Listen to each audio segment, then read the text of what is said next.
Every throne built on fear eventually meets the one soul it cannot break. Duke Cadric Ashcroft ruled Blackthorn. Keep the Way Storms ruled the northern mountains. Without apology, without hesitation, and without a single voice brave enough to tell him where the destruction ended and the man began. He had crushed rebellions before breakfast and rewritten ancient laws before the ink dried on the old ones. But on the night Lady Seraphine Evermont crossed his gates, something shifted inside the iron walls of Blackthorn Keep that no amount of military force could correct.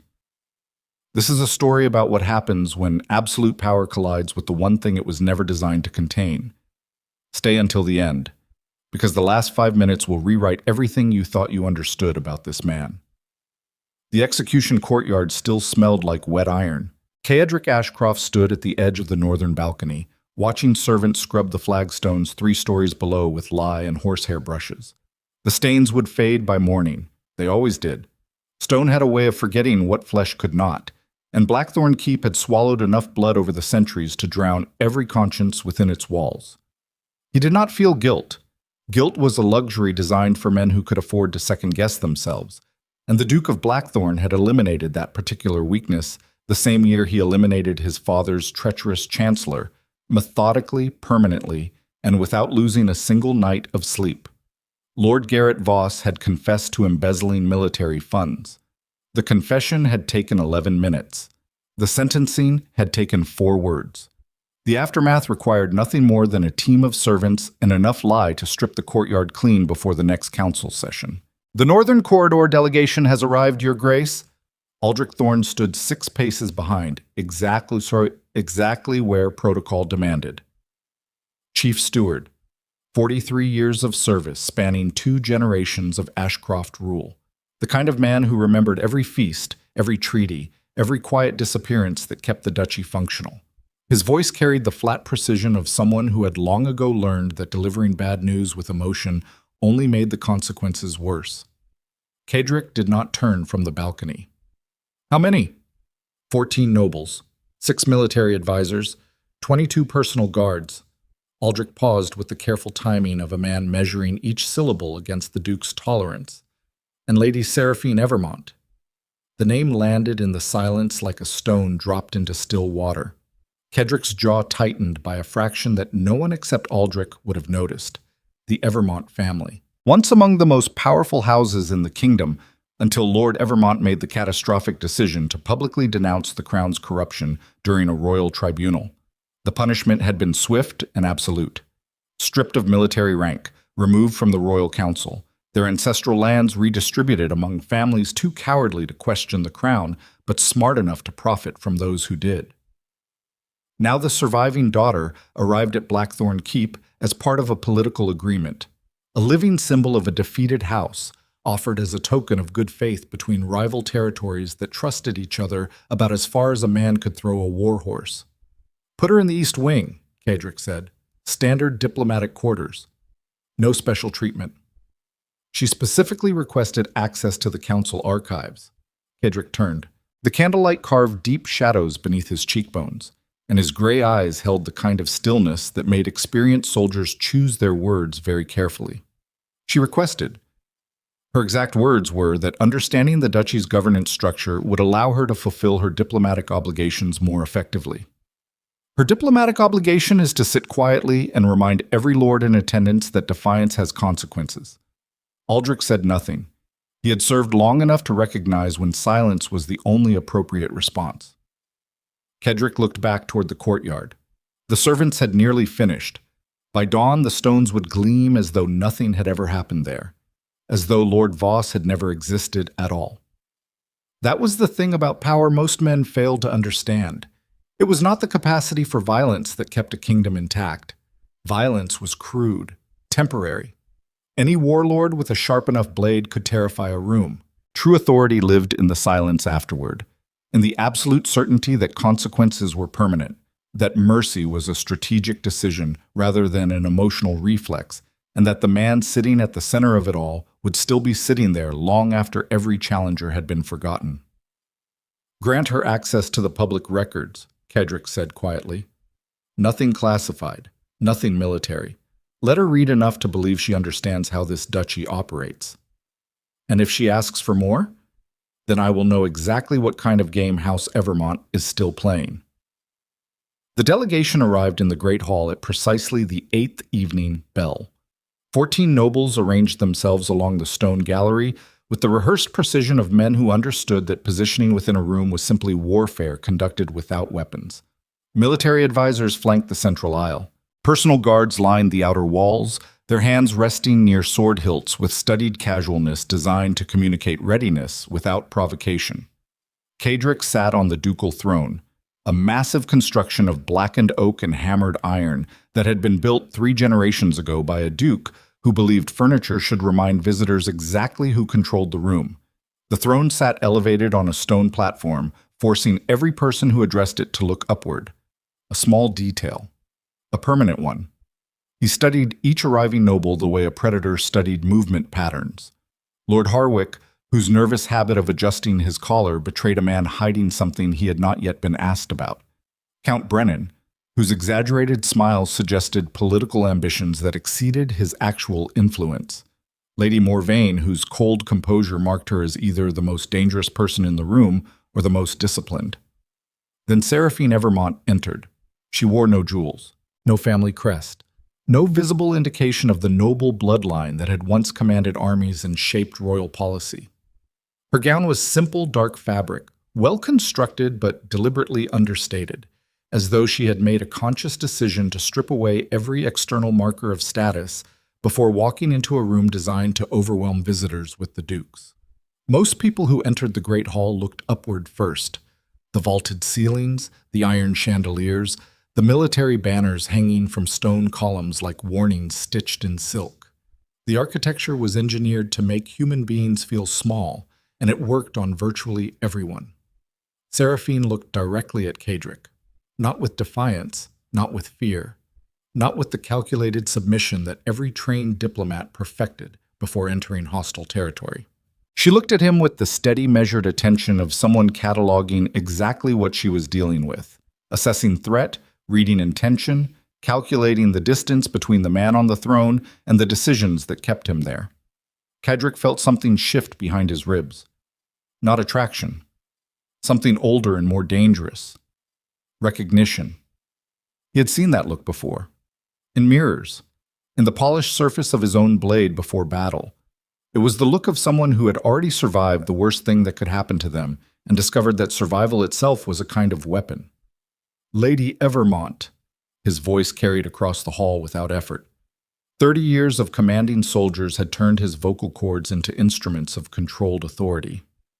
Blackthorn Keep welcomes the diplomatic representative of House Evermont. What remains of House Evermont, she corrected. Her voice was clear and unhurried, carrying the particular confidence of someone who had nothing left to lose. I appreciate the Duke's hospitality. I hope it proves more reliable than the Crown's promises. Silence detonated through the Great Hall. 14 nobles stopped breathing. Military advisors exchanged glances. Even Aldrich, standing motionless beside the throne, allowed his eyes to widen by a fraction. No one spoke that way inside Blackthorn Keep, not to visiting lords, not to foreign ambassadors, and certainly not to Duke Cadric Ashcroft, whose response to public disrespect had historically ranged from cold dismissal to outcomes that required servants and lie. Cadric studied her for 3 full seconds. 3 seconds was an eternity in the silent architecture of power, long enough for every person in the room to calculate possible outcomes, long enough for fear to settle into joints and stomachs, long enough for Seraphine to understand, if she had any political instincts at all, exactly how close she stood to the edge. She did not look away. The Crown's promises are the Crown's burden, Cadric said finally. Inside these walls, the only promises that matter are mine. Then I look forward to testing their weight. He almost smiled. Almost. The muscles in his face shifted towards something that might have been amusement in a man who permitted himself such indulgences, but the expression never fully formed. Instead, he gestured toward the seat reserved for diplomatic guests, positioned close enough to the throne to suggest importance, far enough to establish hierarchy. Please, sit. We have much to discuss and very little patience for formality. The feast that followed operated on multiple levels simultaneously, the way all aristocratic gatherings did when enough ambition occupied the same room. On the surface, everything functioned beautifully. Silver platters circulated, wine flowed with carefully calibrated generosity, enough to loosen tongues, never enough to excuse genuine indiscretion. Musicians played from the gallery above, filling silences that might otherwise become dangerous. Beneath the surface, alliances were being tested with the precision of surgical instruments. Lord Harwick positioned himself near Count Brennan, two men who publicly despised each other, but whose estates shared a border that made cooperation more profitable than conflict. Lady Morvane circulated among military advisors, asking questions about troop deployments framed as casual curiosity, but structured with the specificity of someone building an intelligence report. Cadric observed everything from the elevated table, eating slowly, drinking less than anyone in the room, and cataloging every conversation he could read from body language alone. This was the real work of governance, not the public ceremonies, not the military parades. The quiet, relentless process of understanding who wanted what, who feared whom, and which seemingly loyal ally was already calculating the cost of betrayal. You watched them like a general studying a battlefield. Seraphine had been seated 4 places to his left, close enough for occasional conversation, but separated by enough bodies to prevent anything resembling intimacy. She had somehow rearranged the seating during the second wine service without anyone noticing until she occupied the chair directly beside him. Cadric looked at her. "You rearranged my seating arrangement." "Your seating arrangement placed me between Lord Harwick, who has been staring at my neckline since I arrived, and Count Brennan, who spent the first course explaining why my father deserved everything that happened to him." She met his gaze with absolute steadiness. "I relocated myself to more civilized company. If that offends your protocol, I can return to being insulted between courses." Harwick was staring at you. Men with small ambitions frequently fixate on things they believe they are entitled to simply because those things exist within their line of sight. Cadric felt that shift again.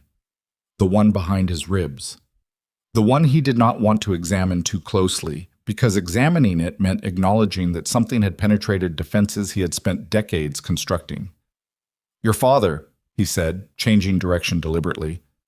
"Lord Evermont refused to support the Crown's revised taxation policies. My father refused to participate in the systematic theft of resources from people too poor to resist. The distinction matters. The distinction cost your family everything. Everything material." Her eyes held his. "Integrity is a strange currency. It buys nothing in the markets. It purchases no armies. It cannot be traded for political influence. And yet it is the only thing powerful men seem desperate to destroy in others, which suggests it threatens them more than any weapon." Cadric set down his wine. Around them the feast continued, laughter, negotiation, the endless performance of aristocratic normalcy. But the space between the Duke and the diplomat had become its own territory, operating under rules neither of them had agreed to. "You think integrity threatened the Crown. I think corrupt systems survive by ensuring that honest people appear foolish. My father was not foolish. He simply refused to pretend that theft became legitimate when powerful enough hands conducted it. And look where his honesty landed you. Sitting beside the most dangerous duke in the kingdom, eating his food, drinking his wine, and telling him exactly what I think of the system he benefits from." She tilted her head slightly. "I have been in worse positions." The conversation ended there because Aldrich appeared to announce the arrival of a courier bearing sealed military dispatches, and Cadric was forced to excuse himself. But as he walked toward the private council chamber, he carried something with him that he had not carried in years. Uncertainty. Not about the military dispatches. Not about the political maneuvering happening in his great hall. Those were familiar terrains, landscapes he had navigated since childhood with the instinctive confidence of a man born to command. The uncertainty was about himself. He had invited a political hostage into his fortress, expecting compliance wrapped in diplomatic courtesy. Instead, he had encountered a woman who treated his authority the way experienced climbers treated mountains, with respect for the danger, but without the slightest intention of turning back. The military dispatches confirmed what his intelligence networks had been whispering for weeks. 3 noble houses along the eastern border had quietly increased their military spending beyond treaty limits. Weapons shipments from foreign territories had been intercepted and rerouted through private harbors. Training camps disguised as hunting lodges had appeared on lands belonging to families that had historically lacked the resources for such operations. Someone was funding a military buildup. Someone was preparing for something larger than a border dispute. Kedrick spread the intelligence reports across the council table and studied them the way he studied everything, methodically, patiently, and with the cold understanding that information was only useful when it revealed the shape of a threat before the threat revealed itself. Aldrich.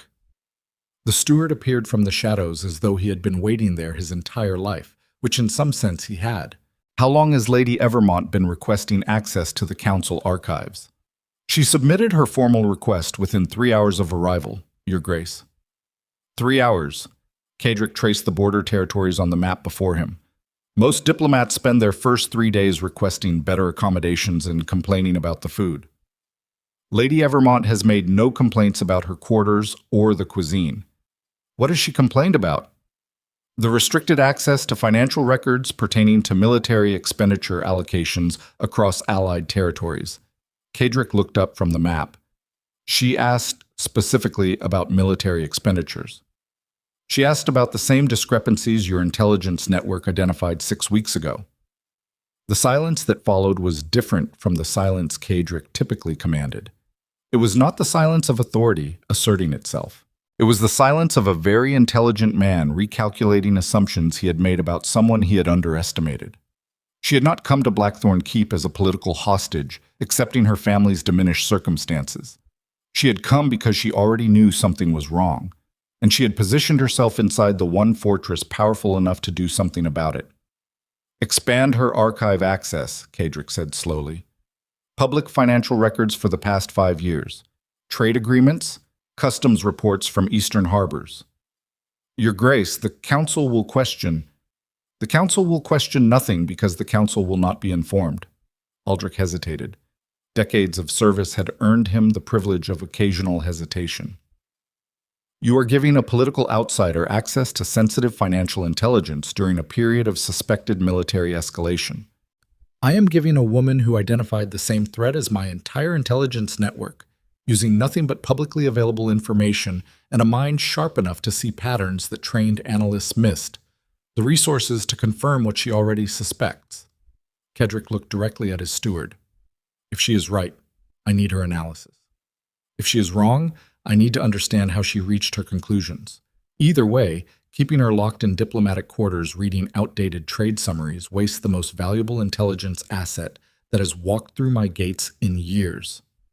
And if she is working against you, then she is the most sophisticated operative I have ever encountered, and I would rather have her where I can watch her than somewhere I cannot. Aldrich bowed and withdrew. Kedrick remained alone with the maps and the dispatches and the uncomfortable awareness that his decision had not been entirely strategic. Part of him, the party kept locked behind iron discipline and decades of emotional control, wanted to see what she would do with the information, wanted to watch her work, wanted to observe the mind that had looked at him across the great hall and seen something other than the monster that kept Blackthorn Keep functioning. That wanting was dangerous. He knew it the way soldiers knew the difference between confidence and recklessness. Instinctively, cellularly, in the deep architecture of survival instincts built from years of watching desire destroy men more powerful than himself. His own father had been brilliant, ruthless, strategically unmatched across 3 generations of Ashcroft rule, and his father had been destroyed not by any external enemy, but by a woman who understood exactly which weaknesses lived behind the armor and exploited every single one until the duchy nearly collapsed. Kedrick had rebuilt everything his father's obsession had shattered, stone by stone, alliance by alliance, execution by execution. He had transformed Blackthorn Keep from a failing duchy into the most feared domain in the kingdom by eliminating every vulnerability, including the vulnerability of caring about anything beyond the fortress walls. Now a woman sat in his east wing reading financial records, and he found himself calculating the distance between her quarters and his own.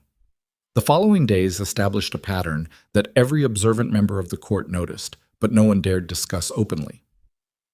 Seraphine appeared at the morning council sessions, not as a participant, since diplomatic observers held no voting authority, but as a presence that shifted the atmosphere of every room she entered.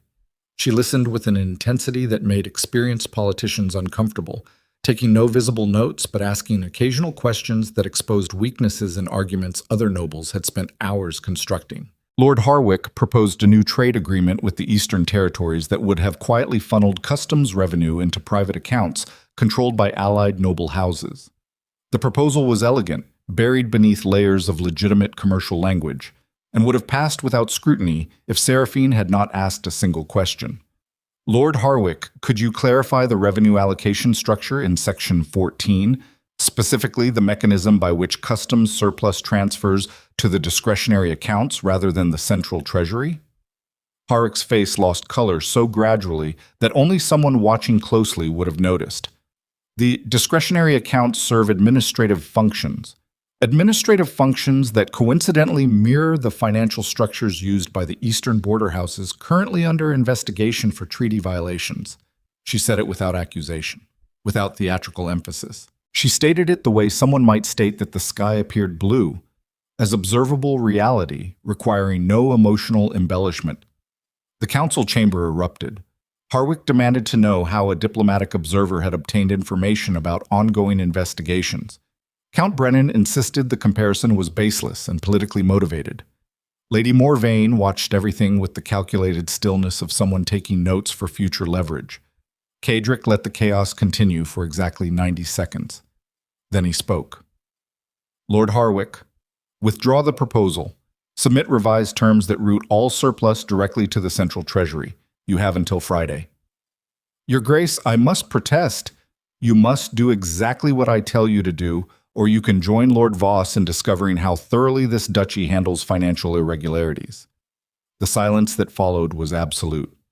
Harwick withdrew the proposal. The council session ended, and Cadric found Seraphine in the archive chamber 3 hours later, surrounded by financial ledgers and customs documents, her dark hair escaping its arrangement from hours of concentrated work. He stood in the doorway watching her before she noticed him. She moved through documents with the focused efficiency of someone who had been trained to process information under pressure.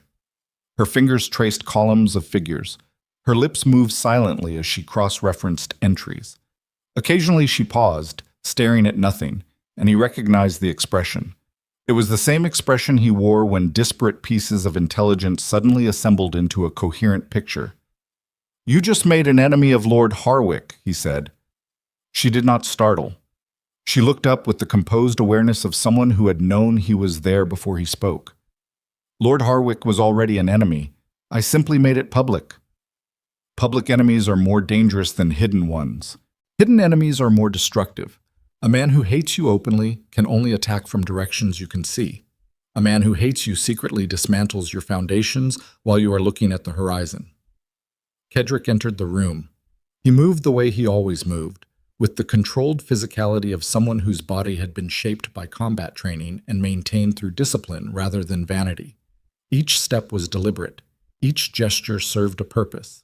Even the way he pulled a chair from the table and sat across from her communicated something specific. I am choosing to be here. I am choosing proximity, and I want you to understand that the choice is mine. Tell me what you have found. Ask me properly. He stared at her. I do not ask properly. I give orders and people comply. I am not your people. I am a guest in your fortress, which means my cooperation is voluntary. Voluntary cooperation requires courtesy, even from dukes. The air between them compressed. Cadric could feel the familiar machinery of authority engaging, the instinct to assert dominance, to remind her that every person inside these walls existed at his discretion, that cooperation and compliance were synonyms inside Blackthorn Keep. But something stopped him. Not weakness, not sentiment, something closer to tactical recognition. The understanding that forcing compliance from this woman would destroy the very quality that made her valuable. Her willingness to challenge him was not a flaw to be corrected. It was a diagnostic instrument. Every person in his court told him what they believed he wanted to hear. She told him what he needed to hear. Breaking that would be like smashing a compass because it pointed in an inconvenient direction. Lady Evermont. He spoke slowly, each word carrying the weight of a concession he had not made in years. Would you share what you have discovered in the financial records? That was not a question. That was a command wearing a question's clothing. It is the closest thing to courtesy I am capable of producing. Take it or leave it. Something flickered across her face. Not quite a smile. Not quite approval. Something more complex, but the expression of someone recognizing a genuine effort from someone clearly unpracticed at making them. 3 noble houses have been systematically diverting military funds through falsified trade agreements for at least 2 years, she said, pulling a ledger toward her. The mechanism is elegant. Legitimate customs revenue enters the central treasury, but a percentage is reclassified as administrative surplus and redirected to discretionary accounts that exist on paper but have no physical oversight. How much? Enough to fund a private army of approximately 4,000 soldiers, fully equipped with modern weaponry, maintained at combat readiness for 6 months without additional revenue. Kedrick absorbed the number without visible reaction. Inside, something cold and precise activated. The strategic machinery that had kept him alive through 3 assassination attempts, 2 attempted coups, and 1 civil conflict that had nearly fractured the Northern Territories. 4,000 soldiers. Conservatively, the actual figures may be higher because the customs records from the Eastern Harbor show discrepancies that suggest additional funding sources I have not yet identified. You discovered this using public financial records. I discovered the pattern using public records. The confirmation required cross-referencing customs data with military procurement schedules and identifying suppliers who appear in both systems under different commercial identities. She met his eyes. The information was always there. No one looked because no one wanted to find it, or because no one was allowed to look. That too. Kedrick sat with the information for a long moment. Outside, the winter wind pressed against the archive windows like something trying to force its way inside. The candles flickered. Shadows moved across walls lined with decades of records that apparently contained enough evidence to expose a conspiracy that his own intelligence network had only partially detected. "Why did you come here?" he asked. Not with command, not with interrogation, with the genuine curiosity of a man confronting something he did not fully understand. Your family lost everything. You could have disappeared, changed your name, built a quiet life somewhere beyond the reach of the aristocracy's memory. Why walk into the most dangerous fortress in the kingdom and start pulling threads that powerful people have spent years burying? Seraphine set down the ledger. For the first time since her arrival, the composed diplomatic armor shifted, and something raw appeared beneath. Because the same network that destroyed my family is preparing to destroy everything else. My father saw it. He tried to stop it through legitimate channels, tribunals, councils, formal accusations, and they annihilated him for it.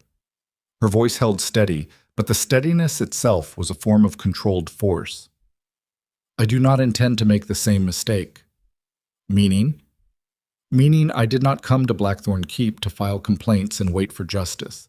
I came because the Duke of Blackthorn is the only man in this kingdom with enough power and enough ruthlessness to burn this conspiracy to the ground.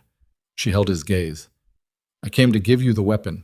What you do with it determines whether your reputation is earned or inherited. The words landed with surgical precision. Kedrick stood. He walked to the window and looked out across the darkened landscape. Mountains, forests, villages reduced to clusters of distant light beneath a sky heavy with approaching storms. She had played him. Not maliciously, not through deception, but she had walked into his fortress with a strategy as deliberate as any military campaign, and he had not recognized it until she chose to reveal it. That should have enraged him. Instead, it produced something he had not experienced since he was young enough to believe the world contained people worth respecting. Admiration. You understand, he said without turning from the window, that if what you are telling me is accurate, pursuing this conspiracy will trigger a military response. The houses behind this operation will not simply surrender their investment, they will fight. Yes. People will die. Soldiers, civilians, people who have nothing to do with the political ambitions of corrupt aristocrats will bleed because powerful men refuse to relinquish what they have stolen. People are already dying. Diverted military funds mean weakened defenses. Weakened defenses mean vulnerable borders. Vulnerable borders mean villages that cannot be protected when threats arrive. Her voice hardened. The blood is already flowing. The only question is whether it flows in silence or whether someone finally forces it into the light. Kadrick turned from the window. She sat surrounded by evidence in a candlelit archive room inside a fortress built to intimidate the world, and she looked at him without a trace of the fear that every rational person carried inside these walls.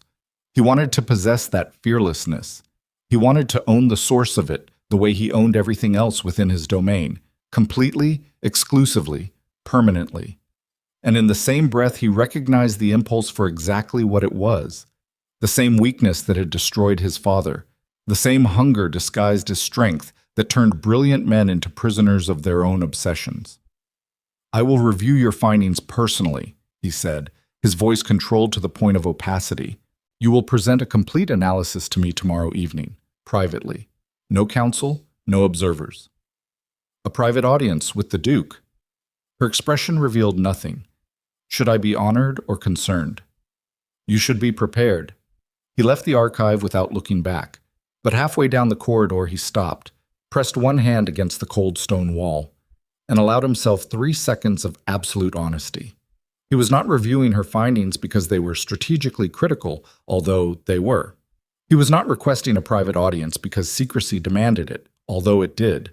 He was doing both because somewhere between her first word in the Great Hall and her last sentence in the archive, Seraphine Evermont had become the only thing inside Blackthorn Keep that made him feel something other than the cold mechanics of control. And that made her more dangerous than every conspirator, every hidden army, and every enemy he had ever faced combined. 3 floors below, in the servants' corridor connecting the east wing to the central tower, Aldrich Thorne stood in shadow, watching the Duke's retreating figure through a narrow window slit. He had served the Ashcroft family for 43 years. He had kept every secret, buried every body, facilitated every disappearance that kept the duchy functional. And now, with steady hands and an expression that betrayed absolutely nothing, the most trusted man in Blackthorn Keep retrieved a sealed letter from inside his coat, pressed the Ashcroft wax seal into place, and handed it to a courier waiting in the darkness. "Deliver this to Lord Harwick before dawn," he said quietly. "Tell him the Duke has taken the bait." The courier vanished into the night. Aldrich straightened his coat, adjusted his expression, and walked back toward the Great Hall to ensure that the evening wine service proceeded without incident. The sealed letter reached Lord Harwick's estate before the first gray light touched the eastern ridge. Harwick read it standing at the window of his private study, his fingers leaving damp impressions on the wax where the Ashcroft seal had been pressed with the careful precision of a man who had been forging trust for over 4 decades. The contents were brief. Aldrich Thorne did not waste words any more than he wasted loyalties. Every sentence served a function, and the function tonight was demolition. The Duke had granted Seraphine Evermont expanded access to financial records. The Duke had requested a private audience. The Duke's attention had shifted from governance to the woman dismantling the very architecture that kept the Eastern Coalition operational. Harwick set the letter down and watched it curl at the edges where the candlelight caught the parchment. He had survived 3 decades of aristocratic warfare by understanding a single principle that most ambitious men learn too late. You did not destroy powerful rulers by attacking their strength. You destroyed them by feeding their weakness until it consumed them from inside. Duke Kadrick Ashcroft's weakness had just walked through the gates of Blackthorn Keep, wearing a simple dark gown and carrying enough intelligence to burn the Eastern Coalition to ash. The question was no longer whether the Duke would fall. The question was how to ensure that when he did, the right people were standing close enough to claim the wreckage. Inside Blackthorn Keep, the morning arrived with the particular silence that followed snowfall, a muffled, pressurized quiet that made every sound within the fortress walls sharper by contrast. Boot heels on stone corridors, the metallic rhythm of guards changing watch, the distant clatter of kitchen staff preparing a breakfast that most nobles would consume while calculating how to destroy one another before dinner. Kadrick had not slept. He sat in the war room, a windowless chamber buried in the central tower's lowest level, accessible only through 3 locked doors and a corridor narrow enough that no more than 2 armed men could pass through simultaneously. The room existed for moments exactly like this one, when the distance between strategic calculation and catastrophic miscalculation narrowed to the width of a single decision. Seraphine's financial analysis lay spread across the stone table. Customs records, procurement schedules, trade agreements with signature patterns that linked three noble houses to a weapons pipeline stretching from the eastern harbors to training facilities disguised as agricultural operations. The evidence was thorough, meticulous, organized with the systematic precision of someone who understood that data only became a weapon when it was arranged in a sequence that left no room for denial. 4,000 soldiers, possibly more, funded through a financial architecture so elegantly concealed that his own intelligence network, men he paid generously to detect exactly this kind of threat, had identified only fragments of the operation, while a woman with no resources, no staff, and no institutional support had assembled the complete picture using public records and a mind that apparently processed information the way his best military strategists processed battlefield terrain. Kedrick traced the supply routes on the map. His fingertip followed the line from eastern harbors through mountain passes to the training compounds, and he felt the familiar cold machinery of tactical assessment engage, the part of his brain that converted information into action without the interference of emotion, sentiment, or the messy complications of being human. Except the machinery kept stuttering. Every time he reached a logical conclusion, mobilize border garrisons, seize the training facilities, arrest the conspirators before they could coordinate a response, his mind circled back to the archive room, to candlelight on dark hair, to a voice that treated his authority like weather, something to be acknowledged and navigated rather than feared or worshipped. He pressed both palms flat against the table and breathed through the tightness in his chest. This was the architecture of destruction. He had watched it work on his father with the helpless clarity of a 13-year-old boy who understood exactly what was happening but lacked the power to stop it. His father, Duke Alaric Ashcroft, the strategist who had outmaneuvered every military opponent on the continent, reduced to a man who made decisions based on where a woman slept rather than where enemies gathered. The duchy had nearly bled to death while Alaric Ashcroft bled internally from a wound no physician could treat because the wound was not physical. It was the specific damage that occurred when a man built for control encountered something he could not control and chose obsession over adaptation. Kedrick had spent 20 years ensuring he would never repeat that pattern. 20 years of strategic celibacy, not from lack of opportunity, but from the deliberate understanding that physical connection created vulnerability, and vulnerability in his position was not a personal risk, but an institutional one. The duchy could not afford another Alaric. And now, he straightened, rolled the maps, locked the evidence in the iron cabinet beneath the table, and made a decision that felt like stepping onto a battlefield where the terrain kept shifting beneath his feet. He would use her analysis, he would act on her intelligence, and he would maintain the exact distance required to prevent what happened to his father from happening to him. The distance lasted approximately 4 hours. Seraphine arrived for the private audience in the small council chamber at the 7th evening bell, carrying 3 additional ledgers she had identified since their conversation in the archive. She wore the same understated style, dark fabric, no jewelry, no visible effort to impress or attract. And Kedrick found himself irritated by how effective that absence of effort actually was. Women who adorned themselves for his attention were performing a transaction he understood.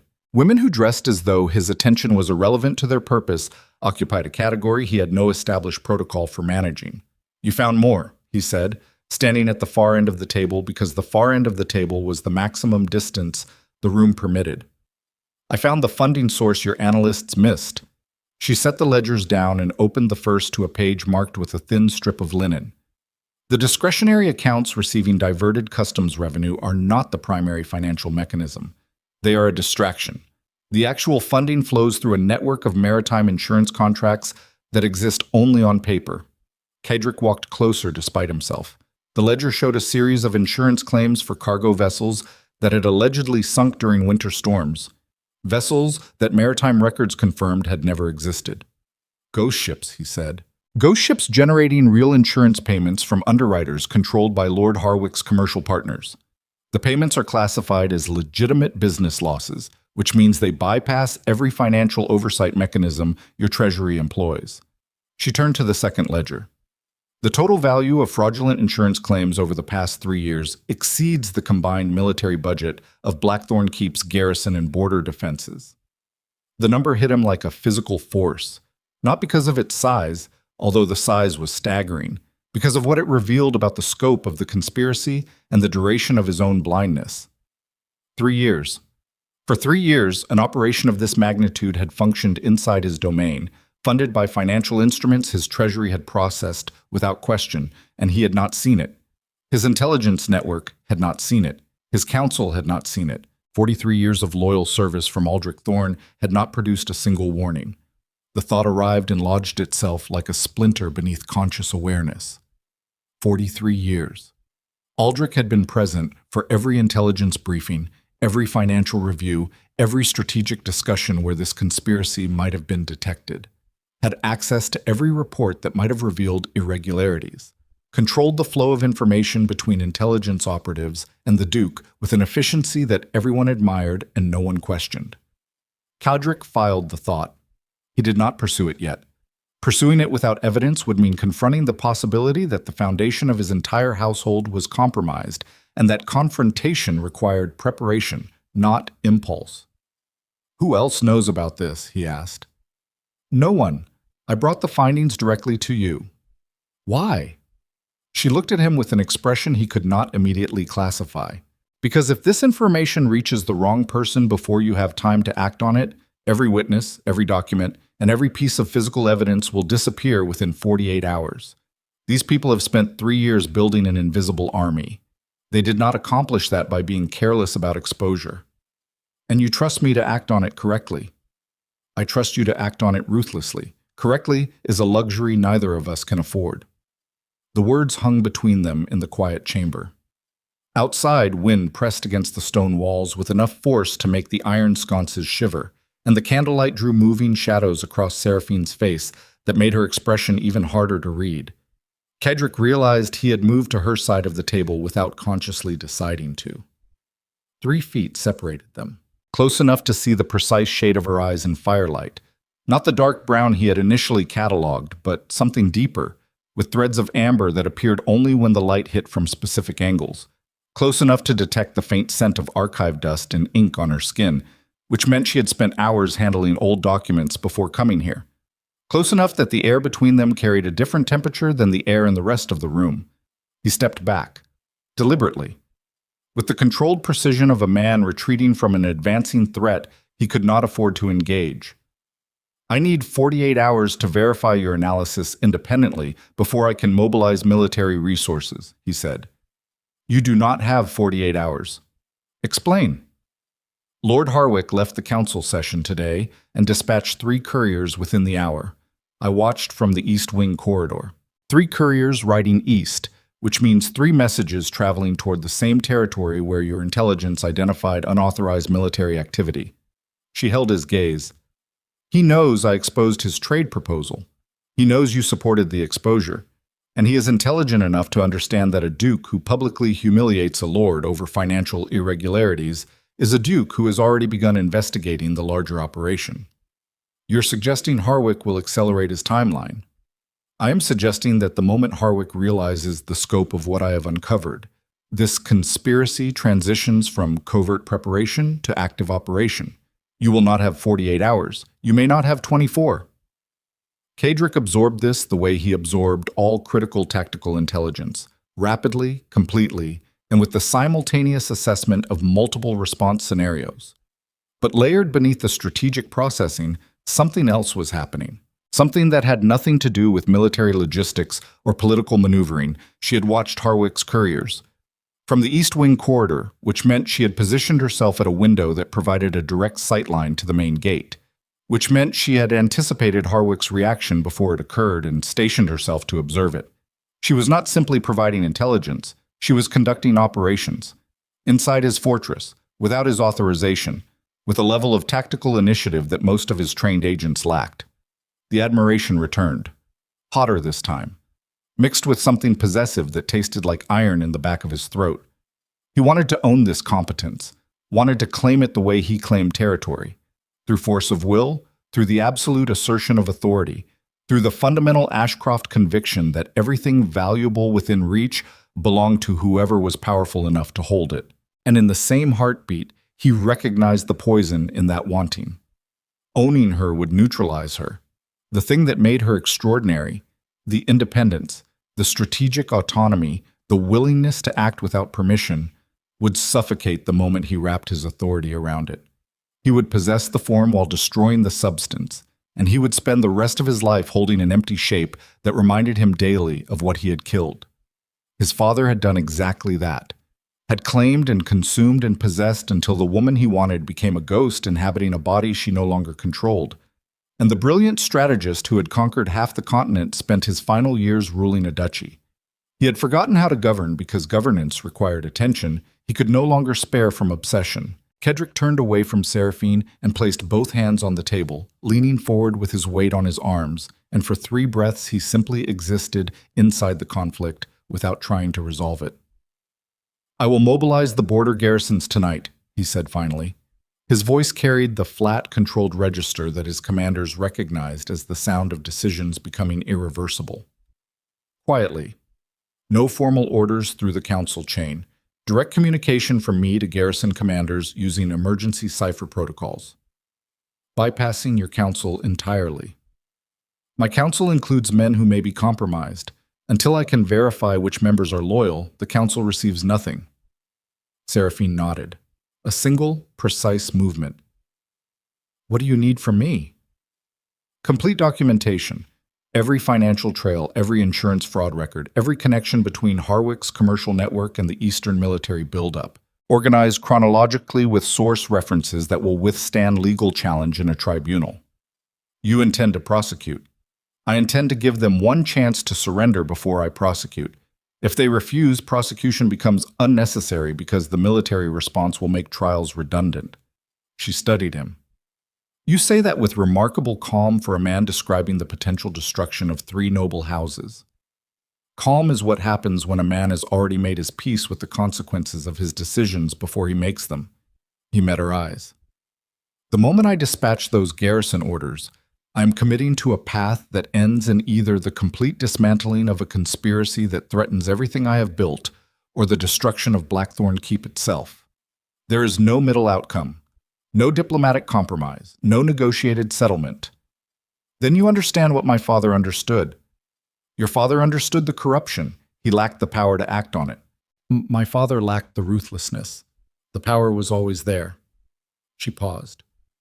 "The question I have not yet answered for myself is whether ruthlessness applied correctly is strength or simply a more sophisticated form of the same violence that created this crisis." The challenge landed precisely where she intended it, in the narrow space between his self-image and his actual behavior. Kedrick straightened. "Stay in the archive tonight. Complete the documentation. I will post additional guards at the East Wing entrance." "I do not need additional guards." "The guards are not for your protection. They are for my awareness. If anyone attempts to access the archive while you are working, I want to know about it immediately." She understood. He watched her understand.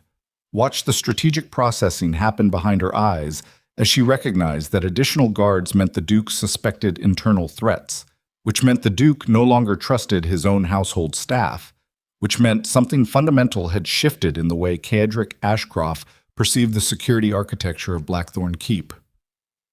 "Be careful who you assign," she said quietly. "Meaning?" "Meaning the most dangerous person in this fortress may not be the one you suspect. Conspiracies of this magnitude do not survive for 3 years without an architect operating closer to the center of power than any external lord could manage." The splinter he had filed earlier twisted deeper.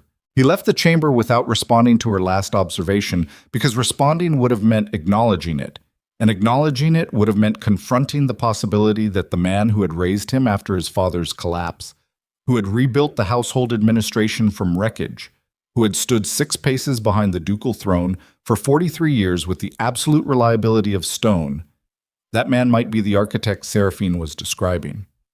The garrison orders went out by midnight. Kedrick wrote them himself in his own hand, using cipher protocols that only 4 garrison commanders possessed the keys to decode. He sealed each dispatch with his personal ring rather than the official ducal seal, which served as an additional authentication layer. The commanders would recognize the ring's distinct impression and understand that the orders came directly from the Duke without passing through any intermediary. He sent them with riders from his personal guard, rather than the standard courier service. Men he had trained himself. Men whose loyalty was built on years of shared combat and personal obligation rather than institutional employment. Each dispatch contained the same core instruction: mobilize defensive positions along the eastern border, restrict civilian movement through mountain passes, establish observation posts at every harbor entrance, report all military activity directly to the Duke through emergency channels. The duchy was transitioning to a war footing, quietly, invisibly, without the knowledge of the council, the aristocracy, or the man who had served as the Duke's most trusted advisor for over 4 decades. Cadric stood at the war room table after the last rider departed and spread his hands across the map of his territory. Every village, every fortress, every road and river and mountain pass existed under his authority. Thousands of lives organized around the decisions of a single man sitting alone in a windowless chamber at midnight, moving pieces across a board where the stakes were measured in blood rather than points. He had been raised for this, trained for it, had sacrificed every human connection, every emotional attachment, every possibility of ordinary happiness to ensure that when this moment arrived, the moment when everything balanced on the edge of a blade, he would be capable of holding the blade steady. The sacrifice had worked. His hand did not tremble. His mind processed tactical scenarios with mechanical efficiency. His decisions carried the cold clarity of a man unburdened by the distractions that destroyed lesser rulers. Except for one. He closed his eyes and saw Seraphine in the archive, surrounded by evidence, building the weapon he needed with hands that belonged to someone who had chosen to trust him. Not because he had earned it through kindness or demonstrated worthiness through moral excellence. She trusted him because she recognized what he was, a man built for destruction who happened to be pointing in the right direction. And she had made the strategic calculation that his particular brand of brutality aligned with her particular brand of justice. That was not romance. That was not the consuming obsession that had devoured his father. That was something far more dangerous. Partnership. 2 minds operating on the same problem from different angles, producing a combined analysis that neither could achieve alone. Her precision complementing his power, his authority protecting her independence, a functional architecture that multiplied effectiveness rather than diminishing it. He had never encountered this before. Every relationship in his experience operated on a vertical axis: superior and subordinate, ruler and subject, predator and prey. The horizontal axis, where 2 people stood at equal elevation and chose to face the same direction, existed outside every model of human interaction he had been trained to understand. It terrified him. Not the way enemies terrified him, which was manageable because enemies operated within predictable parameters. This was the terror of unfamiliar terrain, the specific vulnerability of a man who excelled at navigating darkness, discovering that light required an entirely different set of skills. The war room door opened. Aldrich Thorne entered with a tray carrying a single cup of tea, prepared exactly the way the Duke preferred: strong, bitter, no sweetener. 43 years of service had produced a man who anticipated every physical need with such reliability that the anticipation itself had become invisible, which was precisely the quality that made him either the most valuable servant in the kingdom or the most dangerous. "The riders have departed, Your Grace. You observe them leaving. I observe everything that occurs within Blackthorn Keep. That is my function." Cadric looked at the man who had been a constant presence throughout his entire adult life. The lined face, the steady hands, the eyes that revealed exactly as much as their owner chose to reveal, which was almost nothing. "Aldrich, how long have you served this house?" 43 years, Your Grace, since your father's early reign." "And in those 43 years, have you ever withheld information from the Duke?" The silence that followed was different from every other silence Cadric had commanded. This one had texture, weight. The specific density of a question that both men understood was not really a question, but the opening move in a confrontation that had been approaching for longer than either of them wanted to acknowledge. "I have served the interests of this duchy with absolute dedication," Aldrich said. His voice held steady. No tremor, no hesitation. The perfect control of a man who had been managing dangerous conversations since before the current Duke was born. Every action I have taken has been in service of Blackthorn Keep's survival. That is not what I asked. It is the only answer I am able to give.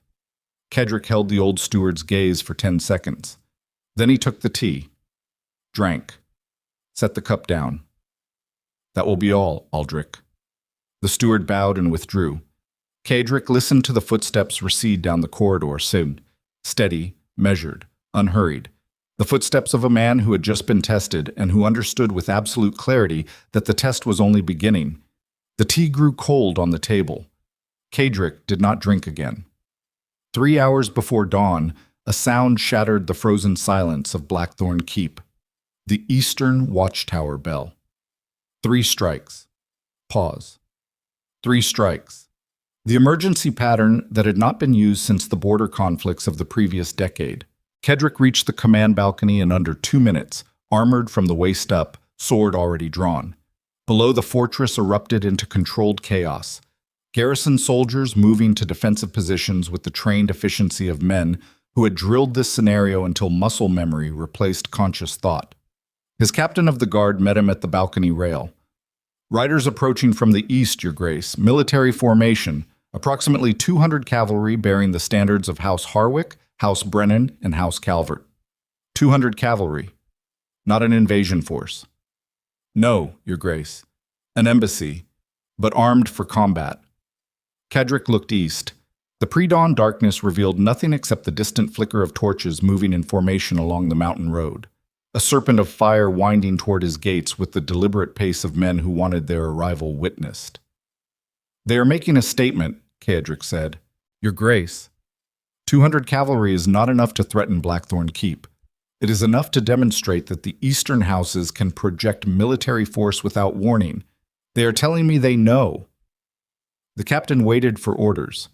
Kedrick's mind processed scenarios with the rapid bifurcating logic of a man who had been calculating military responses since adolescence.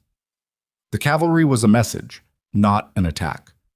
Harwick had received intelligence from Aldrich, from other sources, possibly from both, that the Duke was investigating the conspiracy. The armed embassy was designed to accomplish 2 simultaneous objectives. First, demonstrate military readiness as a deterrent against immediate action. Second, force the Duke into a public response that would reveal his strategic intentions to the entire court.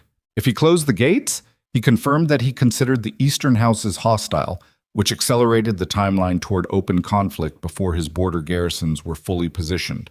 If he opened the gates, he admitted 200 armed soldiers into his fortress alongside a steward who had already demonstrated compromised loyalty during a period when his most critical intelligence asset was working in a barely guarded archive. Seraphine.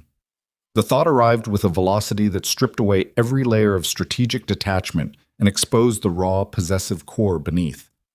She was in the archive, 3 floors below ground level, surrounded by evidence that could destroy the Eastern Coalition. Protected by guards he had posted only hours ago, guards selected from a household staff managed by a man he could no longer trust. "Open the gates," Kedrick said. His voice carried this terrible calm that his soldiers recognized as the sound of the Duke making a decision that would leave marks on the world. Receive the embassy with full diplomatic protocol. Escort their commanders to the Great Hall. Disarm their cavalry in the outer courtyard, standard procedure for visiting military delegations. And their weapons? Secured in the armory, under my personal guard, not household staff. The captain heard the distinction. His expression shifted by a fraction. Immediately, the captain departed. Kedrick gripped the balcony rail and looked down at the courtyard, filling with soldiers and torchlight, and the organized machinery of a fortress, preparing for something that existed in the dangerous space between diplomacy and war. Then he turned and walked toward the east wing. He did not run. Running would have communicated urgency to every guard and servant he passed, and urgency was information he could not afford to distribute. But his stride consumed distance with the focused efficiency of a man who had identified the most critical asset in his fortress and understood with sudden crystalline clarity that protecting it was no longer a strategic preference. It was the only thing that mattered. He found Seraphine in the archive exactly where he had left her, surrounded by ledgers, her face illuminated by candlelight that had burned down to stubs. She looked up when he entered, and in her expression he saw something he had not expected. She already knew. "The watchtower bells," she said.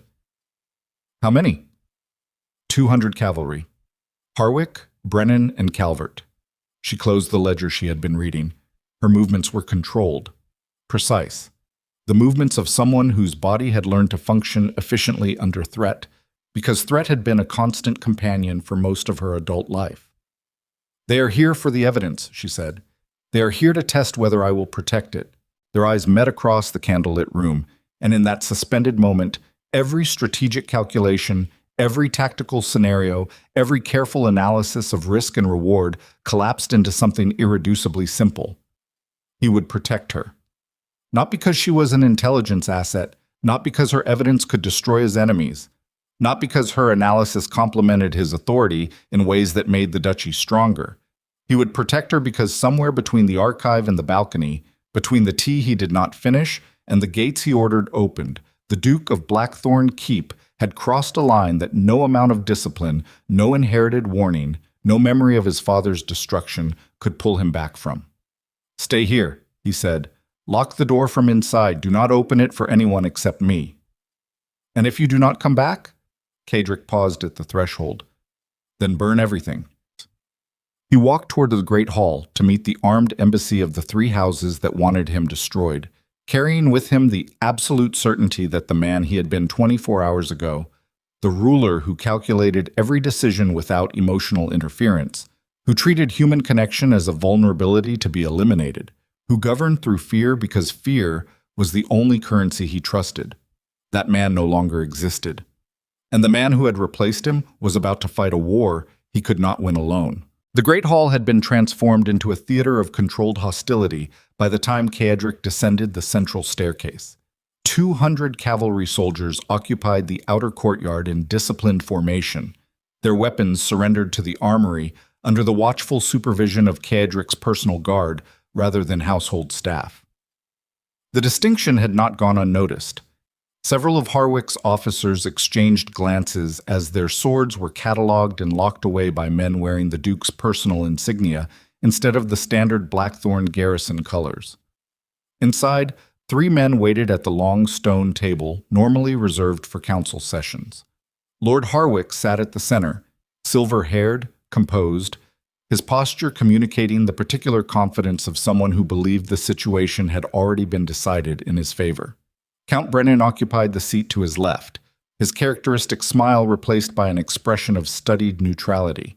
Lord Calvert, the eldest of the 3, sat to Harwick's right, with the still, reptilian patience of a man who had survived 6 decades of aristocratic warfare by never being the first to speak or the last to leave. Cadric entered without greeting them. He walked the full length of the hall at the measured pace he used for military inspections, unhurried, deliberate, each step designed to extend the silence until it became its own form of pressure. 27 steps from the entrance to the ducal throne. He had counted them years ago and never forgotten, because a man who understood the geometry of his own spaces controlled the psychology of everyone who entered them. He sat, let the silence hold for 5 additional seconds, then spoke. 3 noble houses dispatched 200 armed cavalry to my gates before dawn without advance notice or diplomatic request. I am curious which of you intends to explain why I should not interpret this as an act of war. Harwick leaned forward with the practiced ease of a man who had been rehearsing this conversation during the entire ride from his estate. Your Grace, we come as allies concerned about developments within your court that threaten the stability of the entire Northern Alliance. Concerned allies typically send letters. They do not arrive with a cavalry regiment. Letters can be intercepted, delayed, rewritten. Harwick's voice carried the smooth, reasonable cadence of someone presenting a carefully constructed narrative. The matters we need to discuss require direct conversation, and the military escort reflects the seriousness of our concerns rather than hostile intent. State your concerns. A foreign political operative has been granted unprecedented access to classified financial and military intelligence within Blackthorn Keep. This operative, representing a disgraced noble house with documented grievances against the crown and its allies, has been conducting unsupervised analysis of sensitive documents and has already used that access to publicly attack a sitting lord during a council session. Harwick paused with theatrical precision.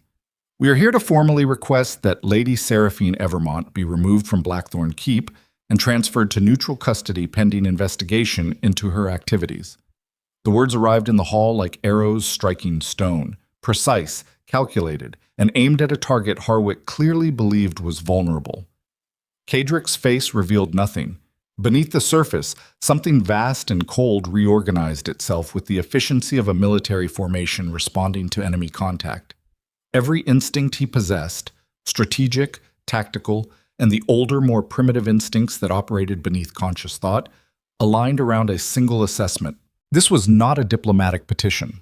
This was the opening move of a coordinated operation designed to separate him from the one person who possessed enough evidence to destroy the conspiracy. Remove Seraphine, and the intelligence dies. Transfer her to neutral custody, and neutral custody becomes a shallow grave within 72 hours. The request was an execution order wrapped in procedural language. On what authority, Cadrick said slowly, do 3 lords presume to dictate the internal security decisions of the Duke of Blackthorn? On the authority of the Northern Alliance Charter, which grants member houses the right to petition for review when they believe intelligence protocols have been compromised. Count Brennan spoke for the first time, his voice carrying the clipped efficiency of a man reciting language he had memorized rather than composed. Article 17, Section 4. I am familiar with the charter I wrote. Cadrick's tone dropped to the register his soldiers called the killing quiet, barely above a whisper, stripped of all inflection, carrying the specific weight of a man who had stopped performing authority and started exercising it. Article 17 applies to intelligence shared between allied houses through formal channels. Lady Evermont has accessed public financial records available to any diplomatic representative under existing treaty provisions. Nothing classified, nothing military, nothing that falls within the Charter's jurisdiction. Public records that she weaponized against Lord Harwick during an open council session, Calvert said. His voice was dry, thin, carrying the particular patience of a man who had been old for so long that age itself had become a strategic advantage, resulting in the withdrawal of a trade proposal that represented months of commercial negotiation. That is not diplomatic observation. That is interference in sovereign economic policy. Lord Harwick's trade proposal was a vehicle for financial fraud. Lady Evermont identified the mechanism. If identifying fraud constitutes interference, then every auditor in the kingdom should be arrested. The validity of the trade proposal is not the issue before us today, Harwick said, and there it was. The slight acceleration in his phrasing, the fractional tightening around his mouth that betrayed a man whose rehearsed composure was encountering resistance it had not anticipated. The issue is whether a representative of a hostile foreign house should maintain unrestricted access to the Duke's intelligence infrastructure during a period of elevated security concerns. The issue, Cadrick said, is whether 3 lords who arrived at my gates with a cavalry regiment before dawn have the standing to question decisions I make inside my own fortress. Silence expanded through the great hall. Harwick, Brennan, and Calvert sat motionless on one side of the long table. Cadrick sat alone on the other, elevated on the stone platform, looking down at them with the predatory stillness of a man recalculating the value of every person in the room. The hall doors opened. Aldrich Thorne entered carrying a sealed document. Forgive the interruption, Your Grace. His voice held the measured neutrality that 43 years of service had perfected into an art form. An urgent communication from the royal court. The seal is authentic. He crossed the hall and presented the document on the silver tray reserved for official correspondence. Cadrick noted the approach. Formal, procedurally correct, performed with the precise choreography of a man who wanted every person in the room to witness that the document had been delivered through proper channels. Cadrick broke the seal. He read the contents without allowing his expression to change, but inside, the cold machinery of strategic assessment seized and recalibrated with violent speed. The royal court had issued a formal order of investigation against the Duke of Blackthorn. The charges were specific and devastating: harboring a foreign operative, obstructing Allied intelligence sharing, misappropriation of military resources for personal objectives. And at the bottom, in language that carried the unmistakable weight of a death sentence, disguised as legal procedure, treason against the crown for conspiring with the disgraced House Evermont to destabilize the Northern Alliance. The evidence cited in the document included details that could only have originated from inside Blackthorn Keep, specific dates of Seraphine's archive access, exact descriptions of which financial records she had reviewed, a precise account of the private audience Kaedric had granted her in the small council chamber, including a near-verbatim summary of their conversation about the ghost ship insurance scheme. Someone had been in the room, or someone had been told by someone who had been close enough to the room to hear every word. Kaedric looked up from the document and found Aldrich Thorne standing exactly 6 paces from the throne, hands clasped behind his back, face arranged in the expression of patient service that the steward had worn like a second skin for over 4 decades. The splinter that had lodged beneath Kaedric's awareness hours ago drove itself to full depth. Every intelligence briefing, every financial review, every strategic discussion conducted in rooms that Aldrich controlled access to. Every document that passed through Aldrich's hands before reaching the Duke's desk. Every courier dispatched through channels Aldrich managed. 43 years of absolute access to the central nervous system of Blackthorn Keep. He had not been a servant. He had been a surgeon, operating with such precision that the patient never felt the blade. The realization produced a sensation Kaedric had not experienced since childhood. The specific nauseating vertigo of discovering that the ground beneath your feet was not ground at all, but a surface constructed to look like ground, engineered to collapse at a predetermined moment, and that the person responsible for engineering the collapse was the same person you trusted to tell you where it was safe to stand. He set the document on the arm of the throne. His hands did not tremble. His breathing remained controlled. But somewhere deep inside the architecture of identity, he had spent 2 decades constructing. The Iron Duke, the unbreakable ruler, the man who treated vulnerability as a systemic failure, a crack appeared. Not in his resolve, in his understanding of what resolve actually protected him against. He had believed that eliminating emotional attachment made him invulnerable. He had been wrong. Emotional attachment was not his vulnerability. Trust was. And trust had been weaponized against him by a man who understood exactly how much the Duke relied on the one person he never questioned. Lord Harwick, Kaedric's voice carried no trace of the detonation happening beneath his surface. This document accuses me of treason. We are aware of the Crown's concerns.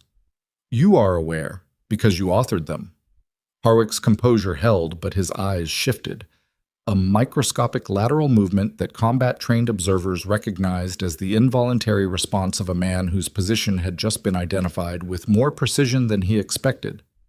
The Crown acts on evidence, Your Grace, not on the petitions of individual lords. The Crown acts on evidence manufactured by my own steward and delivered through channels designed to bypass every security protocol in this fortress. Kaedric turned his head and looked directly at Aldrich. 43 years. You rebuilt this household after my father's collapse. You managed every detail. You became so essential that questioning you felt like questioning the foundation of the building itself. Aldrich held the Duke's gaze. Something changed in the old steward's expression. A subtle rearrangement of features that stripped away the mask of patient service and revealed the face beneath. Not cruel, not triumphant. Something worse. Certain. The face of a man who had been carrying a conviction for decades and had finally arrived at the moment where concealment was no longer necessary. Your father was a great man destroyed by a flaw he refused to acknowledge, Aldrich said. His voice dropped the practiced neutrality and found its natural register. Harder, more direct, carrying the particular authority of someone who had been the most powerful person in the room for years without anyone realizing it. I served him. I watched him disintegrate. And when the wreckage settled, I rebuilt this duchy around you because I believed you would be different. You believed. I believed the son who watched his father's destruction would never repeat it. I believed the man who eliminated every emotional vulnerability would govern with the cold rationality this duchy requires. Aldrich's jaw tightened. And then she walked through the gates. So this is about Seraphine. This is about the survival of Blackthorn Keep. Lady Evermont is the same threat your mother was. A brilliant woman who positions herself at the center of a powerful man's attention and gradually redirects his priorities from governance to obsession. I watched it happen to your father over 7 years. I watched the duchy bleed. I watched soldiers die because their commander was making military decisions based on where his wife slept instead of where his enemies gathered. The steward's voice carried the freight of decades. I will not watch it again. So you chose treason. I chose intervention. You fed intelligence to lords conspiring to overthrow the duke you serve. I fed intelligence to lords willing to act when the duke could not see clearly. Aldrich stepped forward, a breach of protocol so severe that the guards along the wall reached for their weapons. Every piece of information I provided was designed to trigger exactly this confrontation, not to destroy you, to wake you, to force you to choose between the woman and the duchy before the choice is made for you by forces far less merciful than an old man who has spent his entire life keeping this house standing. Cadric stood from the throne. The movement carried the kind of energy that made experienced soldiers step backward. Not explosive, not theatrical. The controlled, potential-loaded displacement of a man whose physical presence had been shaped by decades of combat into something that communicated threat at a cellular level. You do not get to decide what threatens this duchy. You do not get to manufacture a crisis and then present yourself as the solution. You do not get to betray the man sitting on this throne and claim the betrayal was loyalty. History will determine whether it was betrayal or salvation. History is written by the people who survive. And right now, Aldrich, your survival depends entirely on what happens in the next 60 seconds. The Great Hall contracted around the two men. Harwick, Brennan, and Calvert sat frozen at the table. 3 lords who had expected to witness a diplomatic confrontation and were instead watching something far more dangerous unfold. The guards along the walls held position with the rigid discipline of men who understood that the next command they received might require them to restrain a man they had followed for their entire careers.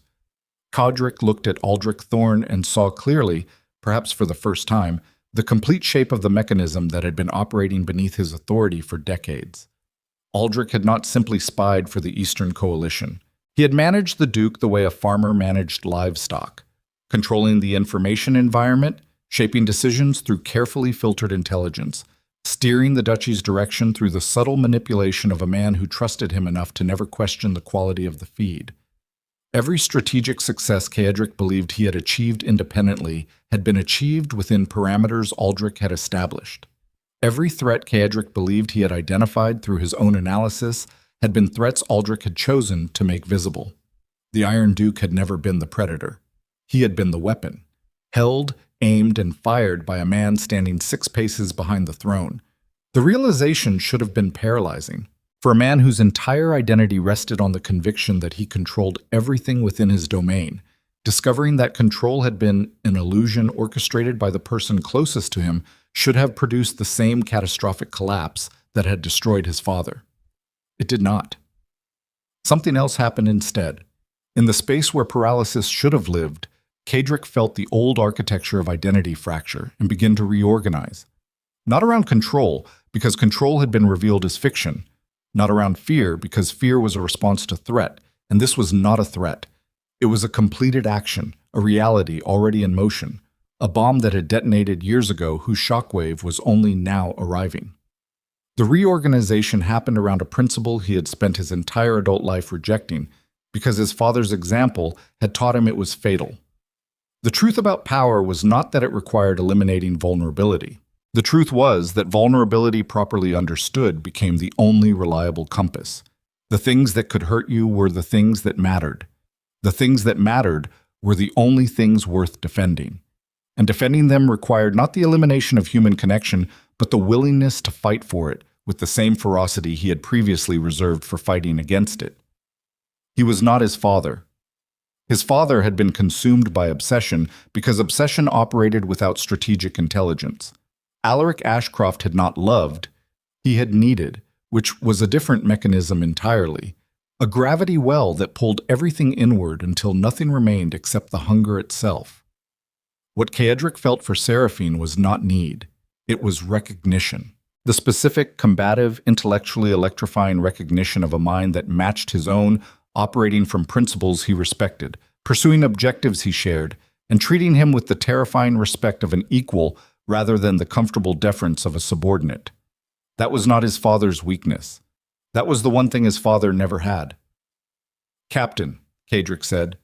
His voice filled the great hall with the flat, enormous authority of a man who had just rebuilt himself from the foundations up in less than a minute. "Detain Aldrich Thorne. Charges of treason, espionage, and conspiracy against the duchy. He is to be confined in the tower cells. No visitors, no communication, no exceptions." Aldrich did not resist. He stood motionless as two guards approached and took positions on either side of him, their hands on his arms with the careful grip of men restraining someone they had respected their entire careers. "You are making the same mistake," Aldrich said quietly. "No." Kedrick descended from the throne platform and walked toward the old steward until less than 2 feet separated them. "My father's mistake was allowing someone else to define what threatened him. Your mistake was believing I would do the same." Aldrich was led from the hall. Kadrick turned to the 3 lords at the table. The temperature in the room had changed. Harwick's composure showed the first visible fractures, a tightness around the eyes, a rigidity in the shoulders that betrayed a man reassessing a situation that had deviated dramatically from his planned scenario. Brennan had gone pale. Calvert alone maintained his reptilian stillness, but even Calvert's hands had moved beneath the table where their trembling could not be observed. "The Crown's investigation is based on fabricated evidence provided by a compromised agent operating within my household," Kadrick said. "That evidence will be challenged formally through royal channels within 24 hours. Your cavalry will remain disarmed in the outer courtyard until this matter is resolved.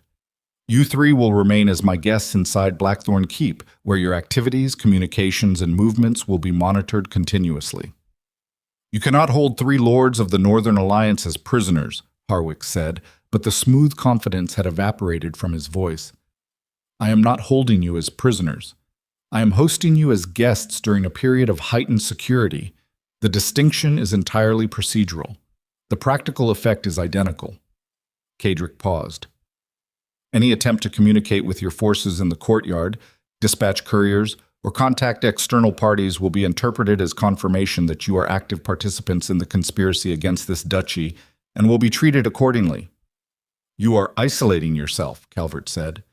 The old lord spoke with the quiet precision of a man stating an observable fact rather than making a threat. "The Crown has issued charges. Your steward has provided testimony. 3 allied houses stand against you. And you respond by imprisoning your own advisor and detaining your allies. The kingdom will see a duke who has lost control. The kingdom will see a duke who identified a conspiracy funded by stolen military resources, operated through fraudulent financial instruments, and facilitated by a traitor embedded at the highest level of his own household."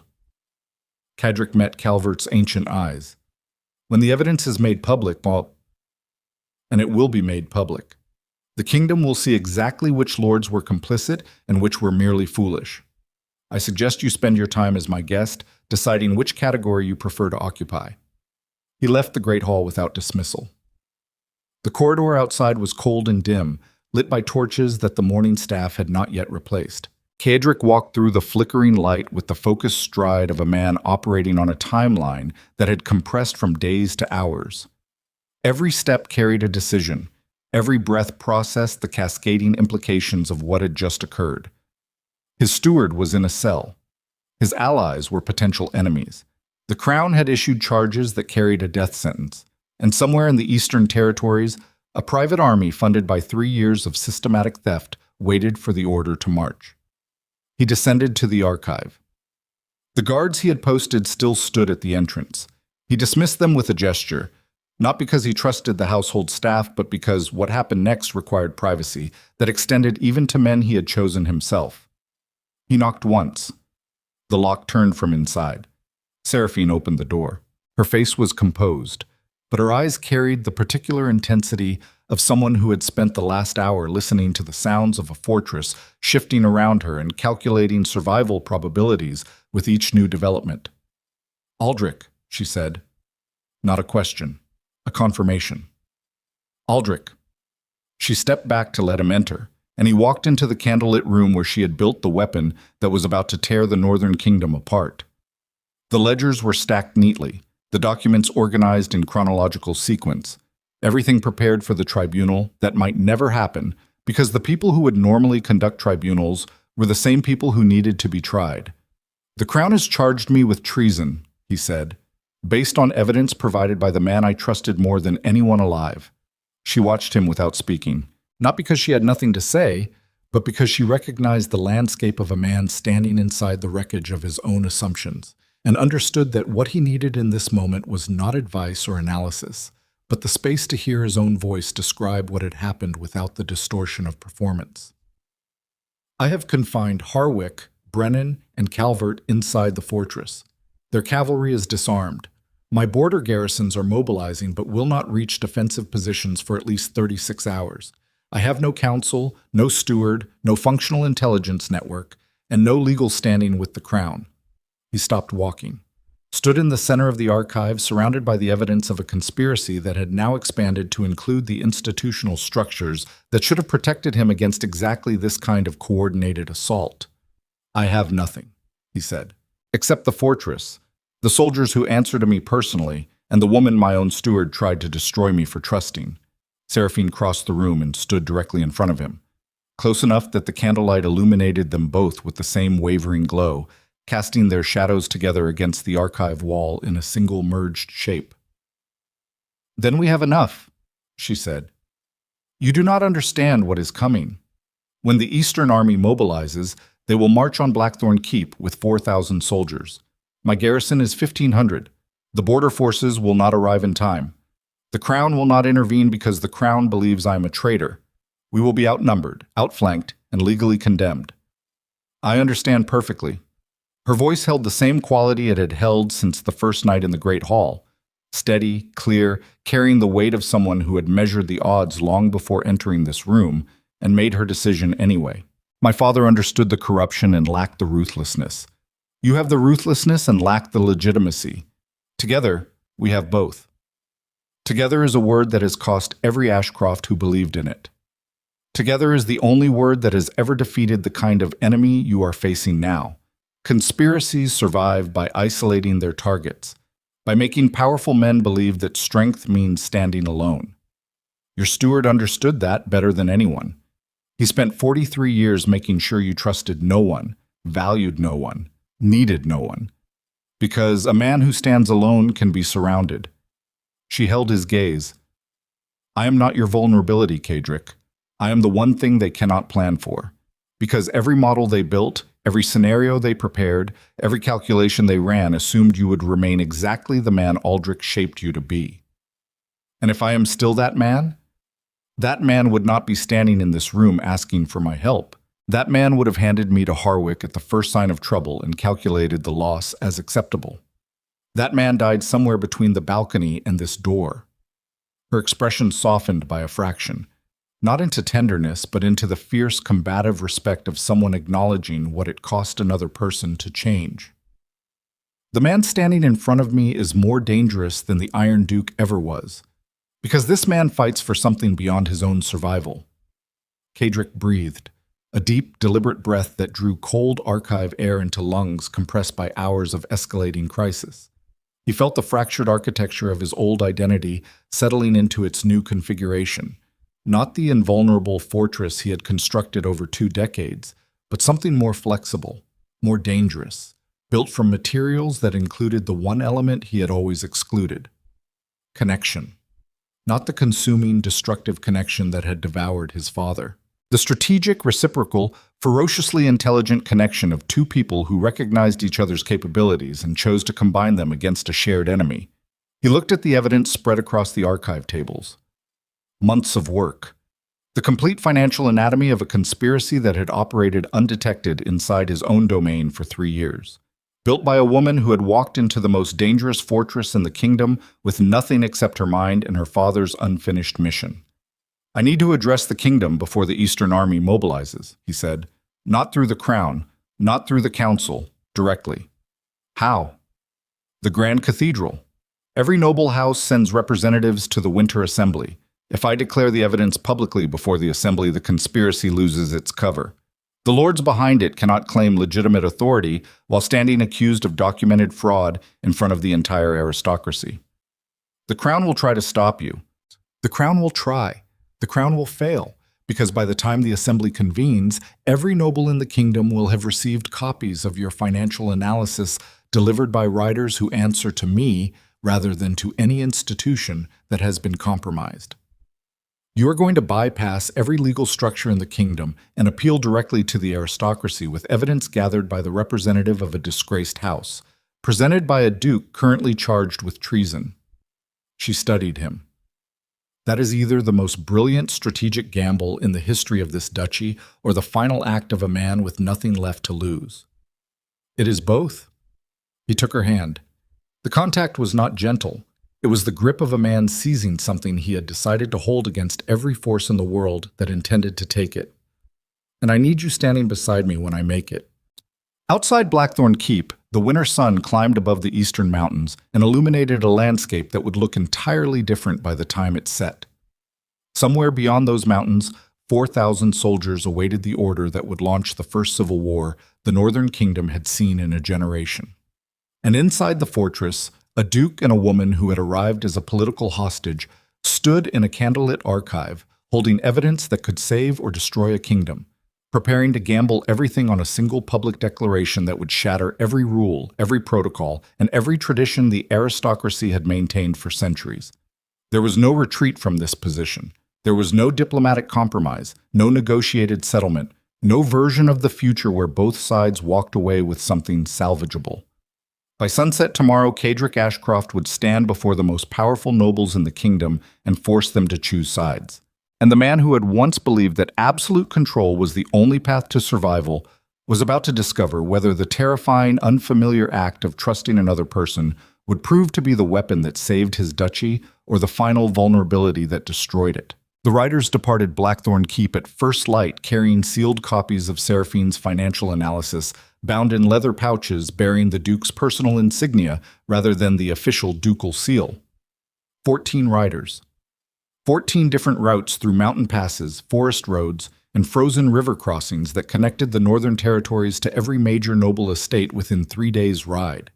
Each rider carried identical documentation, the complete chronological record of fraudulent maritime insurance claims, diverted military funds, falsified trade agreements, and the supply chain connecting 3 noble houses to an unauthorized army of 4,000 soldiers positioned in the eastern highlands. Cadric watched them ride out from the command balcony, counting each departure the way a general counted arrows leaving a quiver. Every rider who cleared the fortress gates represented one more copy of the truth moving beyond the reach of anyone who wanted it buried. 14 copies meant 14 independent paths to exposure. Even if the Eastern Coalition intercepted half of them, the remaining evidence would reach enough noble houses to ensure that the conspiracy could never retreat back into shadow. Beside him, his captain of the guard stood rigid with the particular tension of a professional soldier processing orders that violated every protocol he had been trained to follow. The Winter Assembly convenes in 9 hours, Your Grace. The Grand Cathedral is technically Crown territory. If the Crown has issued treason charges against you, the Royal Guard has legal authority to arrest you the moment you cross the threshold. The Royal Guard has 40 soldiers stationed at the cathedral. I am bringing 300. 300 soldiers entering Crown territory during an active treason investigation. The kingdom will call it a coup. The kingdom will call it whatever it wants. By the time the assembly concludes, the evidence will have spoken louder than any label. And if the evidence is not enough, Cadric looked at his captain, a man who had served with him through 2 border conflicts and 1 assassination attempt, whose loyalty was built on the bedrock of shared survival rather than the shifting sand of institutional obligation. Then we will not be returning to Blackthorn Keep. The captain absorbed this without visible reaction. Then he saluted and descended to organize the deployment. Cadric remained on the balcony. The morning air cut through his coat with the specific cruelty of mountain winter.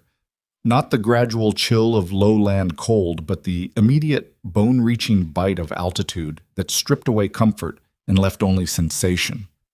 He breathed it deliberately, Let the cold fill his lungs and sharpen the edges of his thinking until every calculation operated with the crystalline precision that combat demanded. 9 hours. In 9 hours, he would walk into the most sacred political space in the kingdom, accused of treason, accompanied by an army that transformed diplomacy into occupation, and present evidence compiled by a woman the crown had classified as a hostile foreign operative. The gamble was so extreme that any rational strategist would have calculated the odds and chosen a different approach. But rational strategy assumed a rational opponent, and the conspiracy he faced had already demonstrated that it operated outside rational boundaries. 3 years of systematic theft, a private army built in secret, a steward embedded at the highest level of household authority for 4 decades. These were not the actions of rational political actors pursuing legitimate objectives through aggressive means. These were the actions of men who had already decided that the existing order would be replaced and who viewed the Duke of Blackthorn as either a tool to be managed or an obstacle to be removed. You could not negotiate with people who had already decided you were disposable. You could only move faster than their timeline allowed. The column departed Blackthorn Keep 2 hours before noon. 300 soldiers in full battle array rode in tight formation through the mountain roads leading to the Grand Cathedral, their armor reflecting winter sunlight in a continuous ripple of steel that announced their approach to every village, every watchtower, and every scout positioned along the route. Cadric rode at the head of the column on a black destrier, whose size and temperament matched the Duke's reputation. An animal bred for war rather than ceremony, carrying its rider with the controlled aggression of a creature that understood the difference between parade and purpose. Seraphine rode beside him.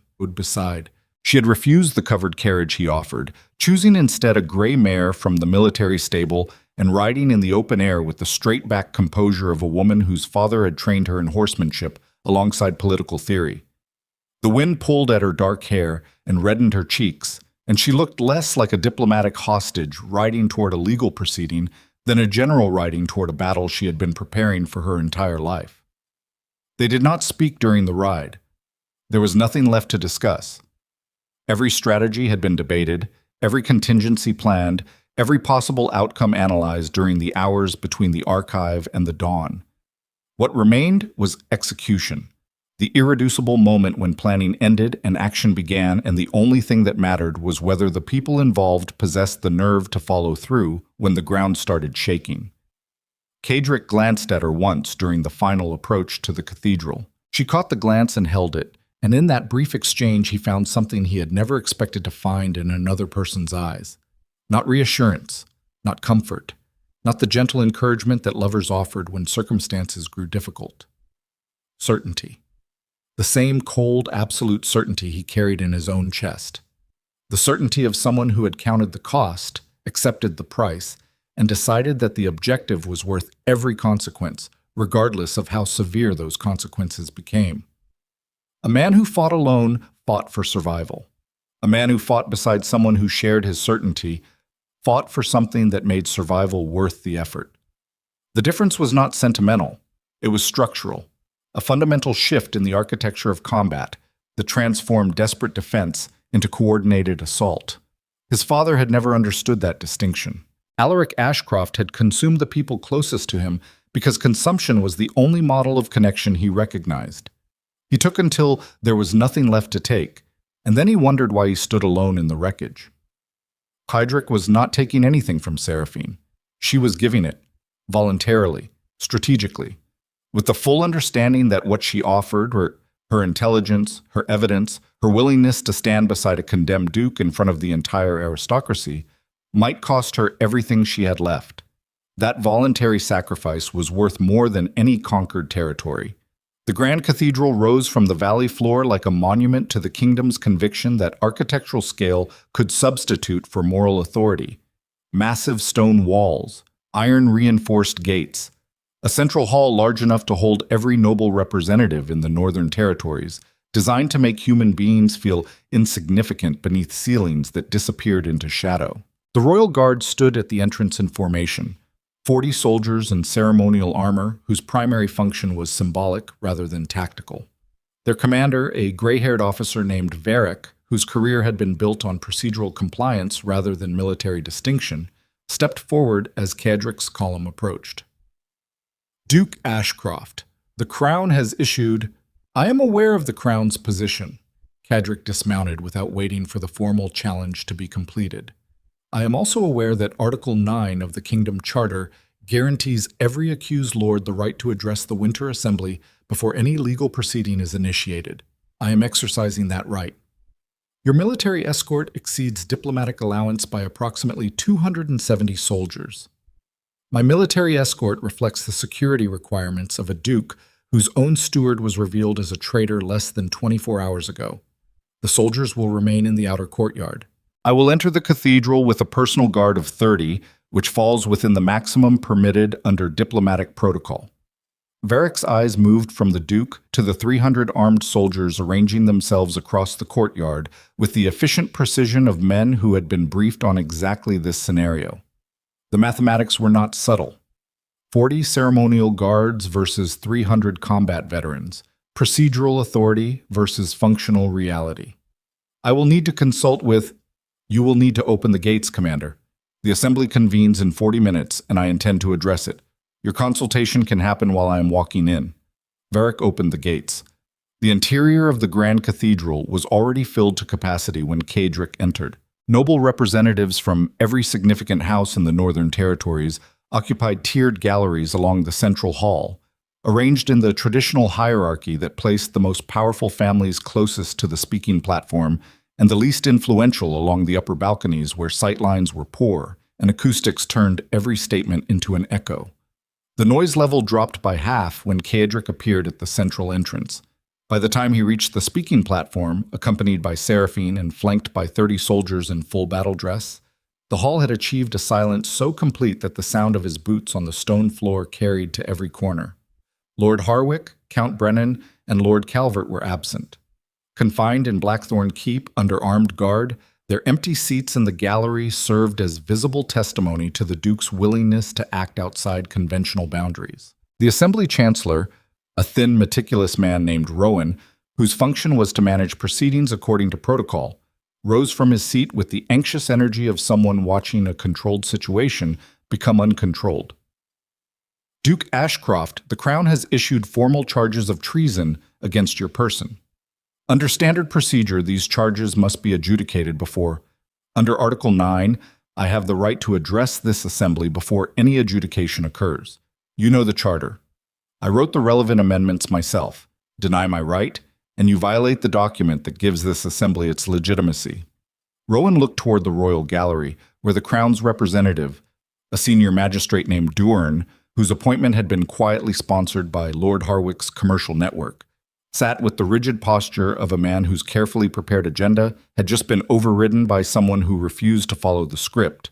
The Duke may address the assembly, Dorn said tightly. The Crown reserves the right to respond. The Crown may respond with whatever words it chooses. Cadrick stepped onto the speaking platform and looked out across the assembled aristocracy. Hundreds of faces, some hostile, some curious, some calculating the political implications of every possible outcome with the speed and efficiency of professional survivors. After it has heard what I have to say, the Crown's response will determine whether this kingdom survives or bleeds. He spoke for 22 minutes, not with the rhetorical flourish of a politician seeking approval, not with the emotional manipulation of a leader appealing to sentiment, with the systematic, devastating precision of a military commander presenting battlefield intelligence to officers who needed to understand exactly what they were facing before the assault began. He laid out the conspiracy in chronological sequence. The maritime insurance fraud, the diverted military funds, the ghost ships, the training camps, the weapons pipeline from eastern harbors to mountain compounds, the 4,000-soldier private army maintained at combat readiness for 6 months, the compromised steward who had facilitated the entire operation from inside the Duke's own household. Every claim was supported by documentation that Seraphine had organized into a sequence designed to build an evidentiary case so complete that denial required either challenging the financial records themselves or admitting that the entire customs and insurance infrastructure of the Northern Territories had been fabricated. When he finished, the silence in the cathedral was not the political silence of calculation. It was the stunned silence of an institution confronting evidence that its own mechanisms had been weaponized against it. Seraphine stepped forward. She had not planned to speak. The strategy they had agreed upon positioned her as the intelligence source, present, visible, but allowing the Duke's authority to carry the political weight. But standing on the platform, looking out at an aristocracy that had destroyed her family for attempting to do precisely what she was doing now, she made a decision that existed beyond strategy. My father, Lord Evermont, identified this corruption 7 years ago, she said. Her voice carried through the cathedral with the particular clarity of someone who had been waiting a very long time to say these words in front of the right audience. He presented his evidence through proper channels. He followed every protocol. He trusted the system, and the system crushed him. Not because his evidence was wrong, because his evidence was inconvenient. She paused. The gallery was motionless. Today, you have been presented with the same evidence, verified independently, expanded through 3 additional years of financial documentation. The question is not whether the conspiracy exists. The evidence answers that. The question is whether this assembly will do what it failed to do 7 years ago, or whether you will destroy another messenger and allow the corruption to continue until there is nothing left worth saving. Magistrate Dorn stood. His face had acquired the particular color of a man whose institutional authority was being dismantled in front of the people he was supposed to represent. The Crown does not recognize the legitimacy of evidence gathered by a foreign operative working under the direction of a duke currently charged with, "The Crown does not get to choose which evidence exists." Cadrick's voice cut through the magistrate's objection with the finality of a blade ending a conversation. The financial records are real. The insurance claims are documented. The military buildup is verified by garrison commanders who are currently mobilizing border defenses because the threat I have described is not theoretical, it is operational. If this assembly chooses to ignore documented evidence because the people who presented it are politically inconvenient, then this assembly has declared itself an accomplice. The cathedral erupted. Noble representatives shouted questions, accusations, demands for verification. Several lords allied with the Eastern Houses attempted to challenge the documentation's authenticity and were immediately contradicted by financial officials from their own estates who recognized the customs records as genuine. 3 minor houses publicly broke alliance with Harwick's coalition before the session was an hour old. 2 military commanders present in the gallery confirmed independently that they had detected unauthorized troop movements in the Eastern Highlands consistent with the Duke's intelligence. The assembly descended into the most violent political upheaval the winter session had produced in living memory, and then the doors of the cathedral crashed open. A rider in the armor of Blackthorn Keep's garrison burst through the entrance, his horse lathered, his face carrying the specific expression of a soldier delivering news that would change the trajectory of everything that followed. "Your Grace!" The rider's voice carried across the chaos with the piercing urgency of a man who understood that volume was the only tool available to him. "The Eastern Army has mobilized. 4,000 soldiers crossed the Highland passes at dawn. Forward elements will reach Blackthorn Keep within 18 hours. The cathedral went silent. Every noble, every representative, every political calculator in the room absorbed the same information simultaneously. The private army was no longer a documented threat in financial records. It was a military force in motion, marching toward the most strategic fortress in the Northern Territories, and every person in this cathedral would be forced to choose sides before the sun set. Cadrick looked at Seraphine across the speaking platform. In her eyes he saw neither fear nor surprise.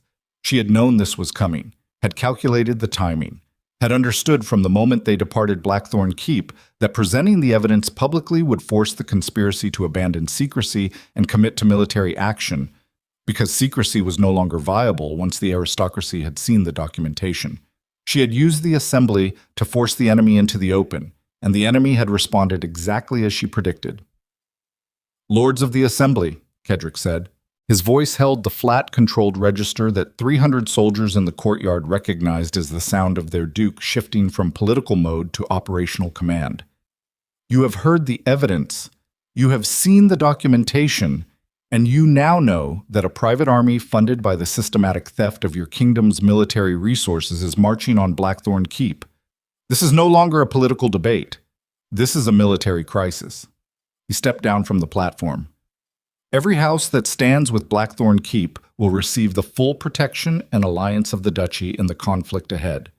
Every house that stands against it will be treated as a participant in the conspiracy and will face the consequences when this is over. He walked toward the cathedral doors without waiting for a formal response. Seraphine fell into step beside him. 30 soldiers closed formation around them. Behind, the assembly erupted into the kind of chaos that preceded every major turning point in the kingdom's history, the sound of an old order breaking apart and a new one struggling to be born. Outside, the winter air hit like a wall.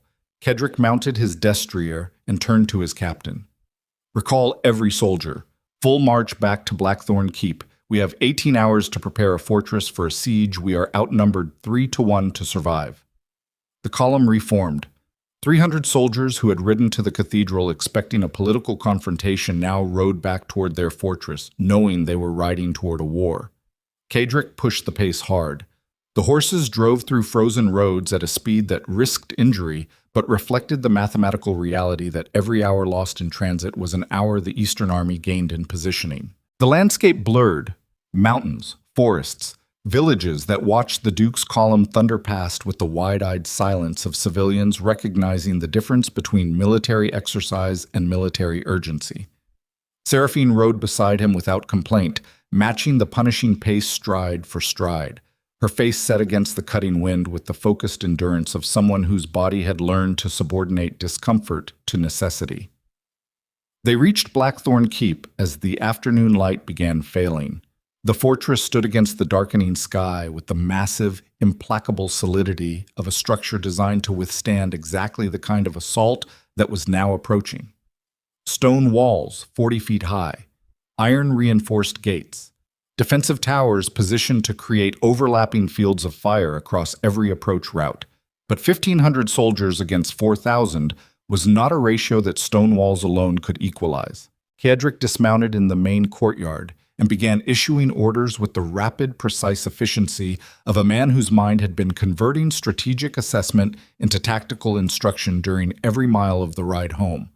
Defensive positions along the outer wall, reserve forces in the central keep, civilian evacuation from the lower town into the fortress interior, supply chain verification for a siege that could last weeks, medical stations in the inner courtyard, communication lines to border garrisons whose forced march would take at least 36 hours to reach the fortress. He worked through the evening without rest, moving between defensive positions, inspecting fortifications, speaking directly to soldiers and engineers and supply officers with the personal attention that commanders employed when the margin between survival and destruction was too narrow for delegation. Night fell. Torches were lit along the walls. Sentries took position in watchtowers. And across the eastern horizon, a glow appeared, the distant, diffused light of thousands of campfires burning in the highland passes where 4,000 soldiers prepared for a dawn assault on the strongest fortress in the kingdom. Kedrick stood on the eastern wall and watched the enemy fires multiply in the darkness. Seraphine appeared beside him. She carried no weapon, wore no armor, but she moved with the same controlled purpose she had carried since the first night in the Great Hall, and her presence beside him on the wall communicated something to every soldier within visual range that no speech could have accomplished. The Duke was not alone. "The border garrisons," she said, 36 hours at minimum, probably 40. "And the assembly?" 7 houses declared support before we departed. 3 more sent riders during our march. Whether their soldiers arrive in time is a calculation I cannot make. "Then we hold until they arrive." "We hold," he confirmed. He looked at her in the torchlight, the sharp lines of her face, the intelligence in her eyes that never dimmed, regardless of circumstances. The complete absence of the fear that any rational person would be experiencing standing on a wall that 4,000 soldiers intended to breach by morning. "Whatever happens at dawn, I want you to know that what you built in that archive, the evidence, the analysis, the complete financial reconstruction of a conspiracy that should have remained invisible, that work will outlast whatever happens to this fortress. The copies are in transit. The assembly has seen the documentation. Even if Blackthorn Keep falls, the conspiracy is exposed. Your father's mission is complete." "I did not come here to complete my father's mission." "No?" "I came here to finish what he started, Completing a mission means delivering a report and going home. Finishing what he started means standing on this wall and making certain that the people who destroyed him never destroy anyone else. She turned to face the eastern fires. I am not leaving this fortress, Kedrick. Not tonight. Not when the assault begins. Not until this is over.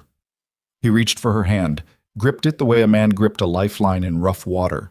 Not gently, not romantically, but with the desperate, functional intensity of someone holding on to the one thing that kept him anchored to a version of himself worth fighting for. Below them, the fortress prepared for war.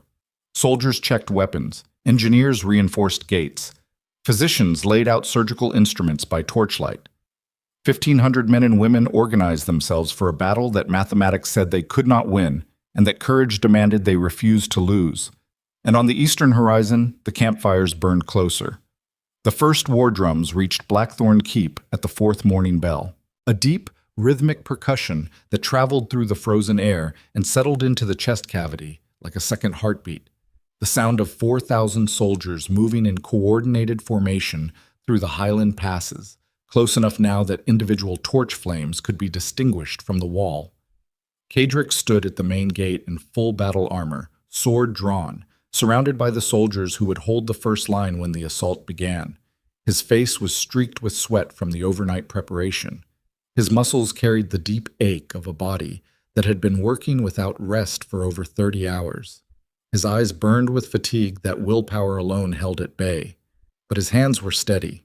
And when he looked across the assembled garrison, 1,500 faces lit by torchlight and dawn, each one carrying the particular expression of human beings confronting the real possibility that this morning was their last, he understood something about power that 2 decades of ruling from a throne had never taught him.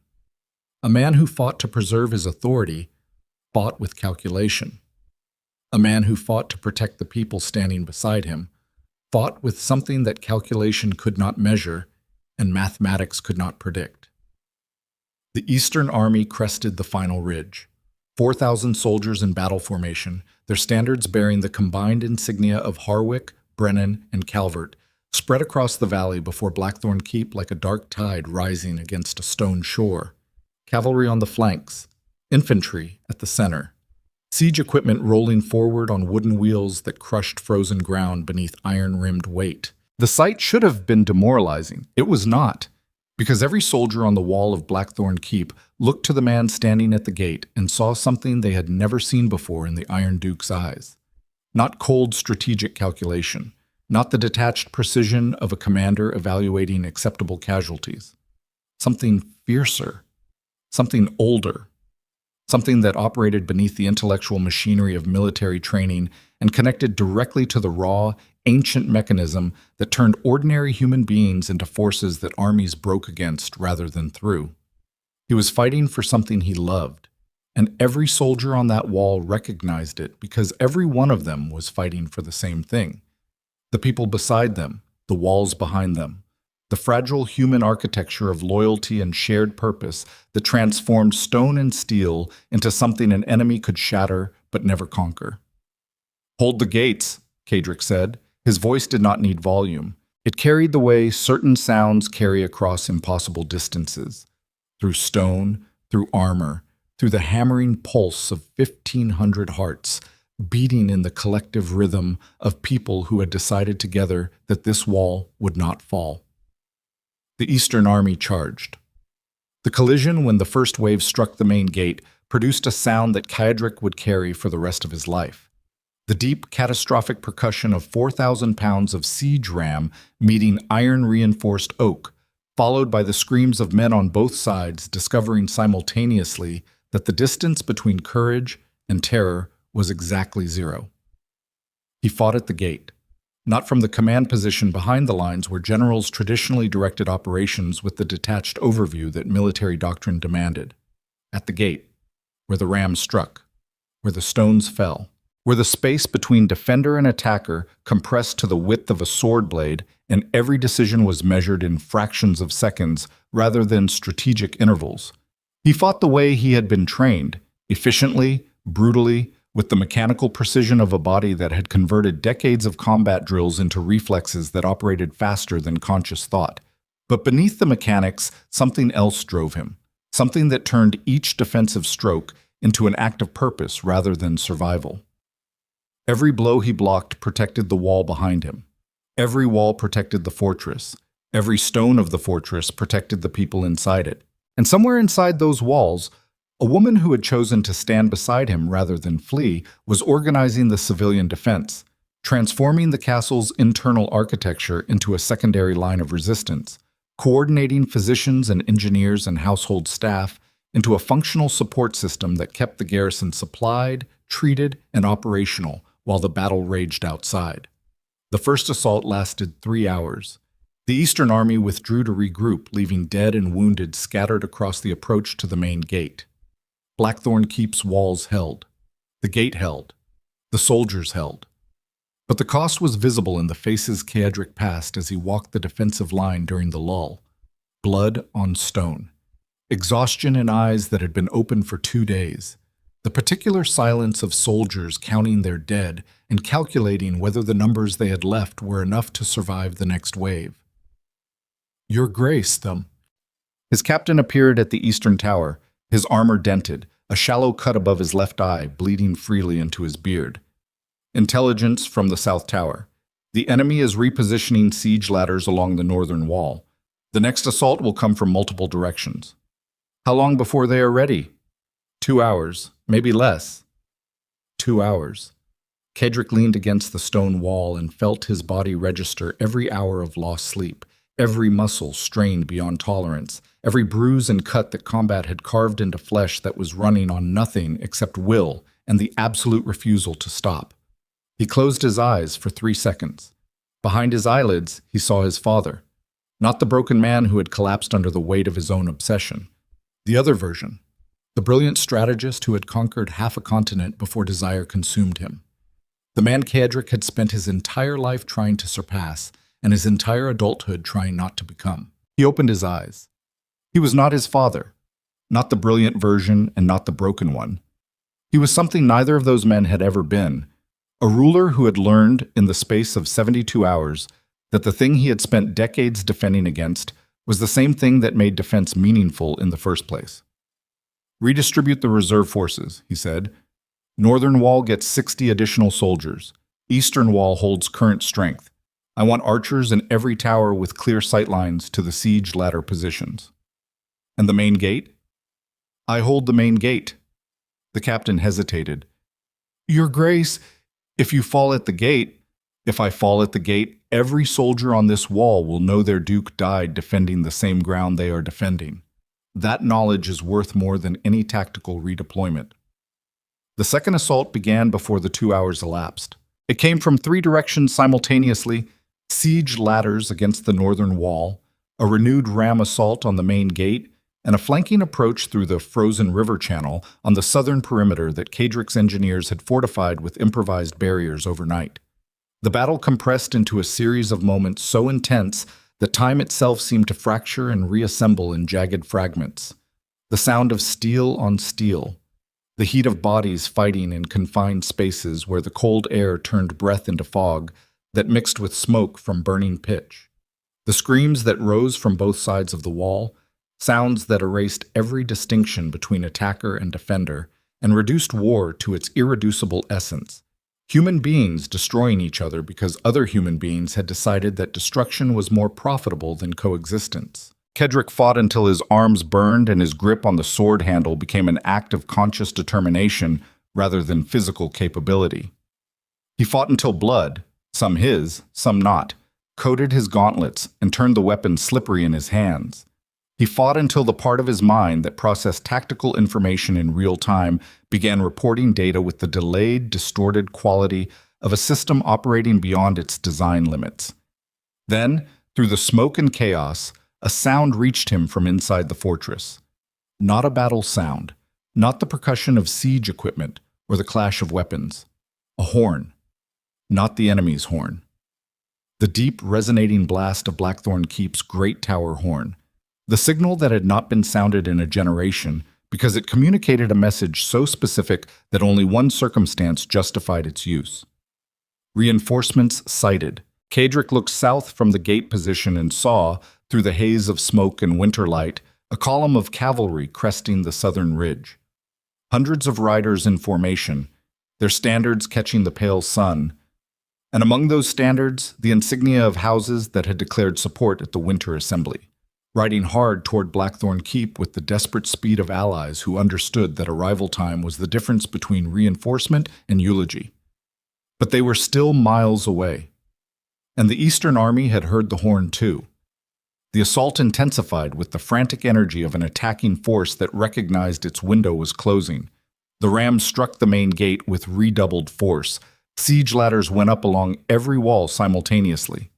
The southern river approach erupted with soldiers who had been held in reserve for exactly this moment. The final, overwhelming push designed to breach the fortress before reinforcements could arrive. Kadric felt the gate shudder beneath the ram strike and understood with absolute clarity that the next 15 minutes would determine everything. If the gate held for 15 minutes, the cavalry would reach the outer perimeter. If the gate failed, the fortress would be breached before help arrived. 15 minutes. Every battle, every war, every conflict that shaped the course of nations ultimately compressed to a moment like this. A finite window of time during which the outcome balanced on a blade edge, and the only force capable of tipping that balance was the willingness of exhausted, bleeding, terrified human beings to hold their ground for one more minute, and then one more, and then one more after that. Kadric planted his feet on the blood-slicked stone behind the gate and raised his sword with arms that screamed against every movement. 15 minutes, he roared.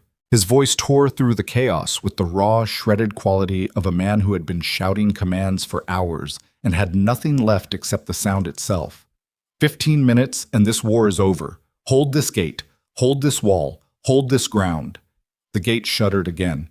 And then, from inside the fortress, a door opened and Seraphine appeared in the main courtyard. She was not alone. Behind her came a column of civilians, engineers, physicians, household staff, stable hands, cooks, every person inside Blackthorn Keep who could carry a tool, a weapon, or a piece of debris heavy enough to reinforce a failing position.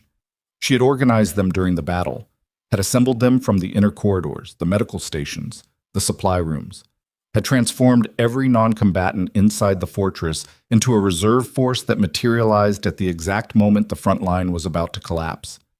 They poured toward the gate, civilians carrying timber beams to brace the failing hinges, engineers dragging chains to anchor the gate frame to the courtyard pillars, physicians pulling wounded soldiers from the line and replacing them with men and women who had never held a weapon in combat, but who understood that the wall behind them contained everything they had ever built and everyone they had ever chosen to protect.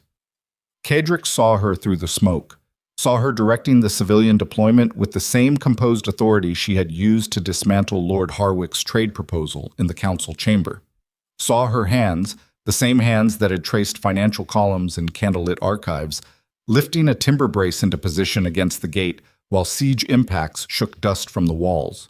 And in that moment, with blood running into his eyes and his body failing and the gate screaming under impacts, it was never designed to sustain.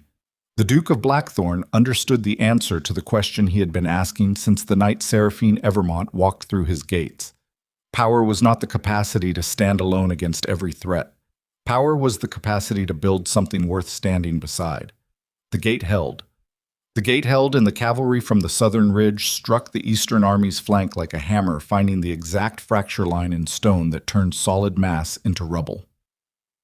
300 riders from House Varon and House Morrigan crashed into the siege formation with the devastating momentum of a mounted assault aimed at troops already committed to a frontal attack and unable to reposition in time. The impact rippled through the Eastern Army's left flank like a shockwave, collapsing infantry formations that had been braced for wall assault rather than cavalry engagement, scattering siege crews who abandoned their equipment and ran for the tree line rather than face armored horsemen at close range.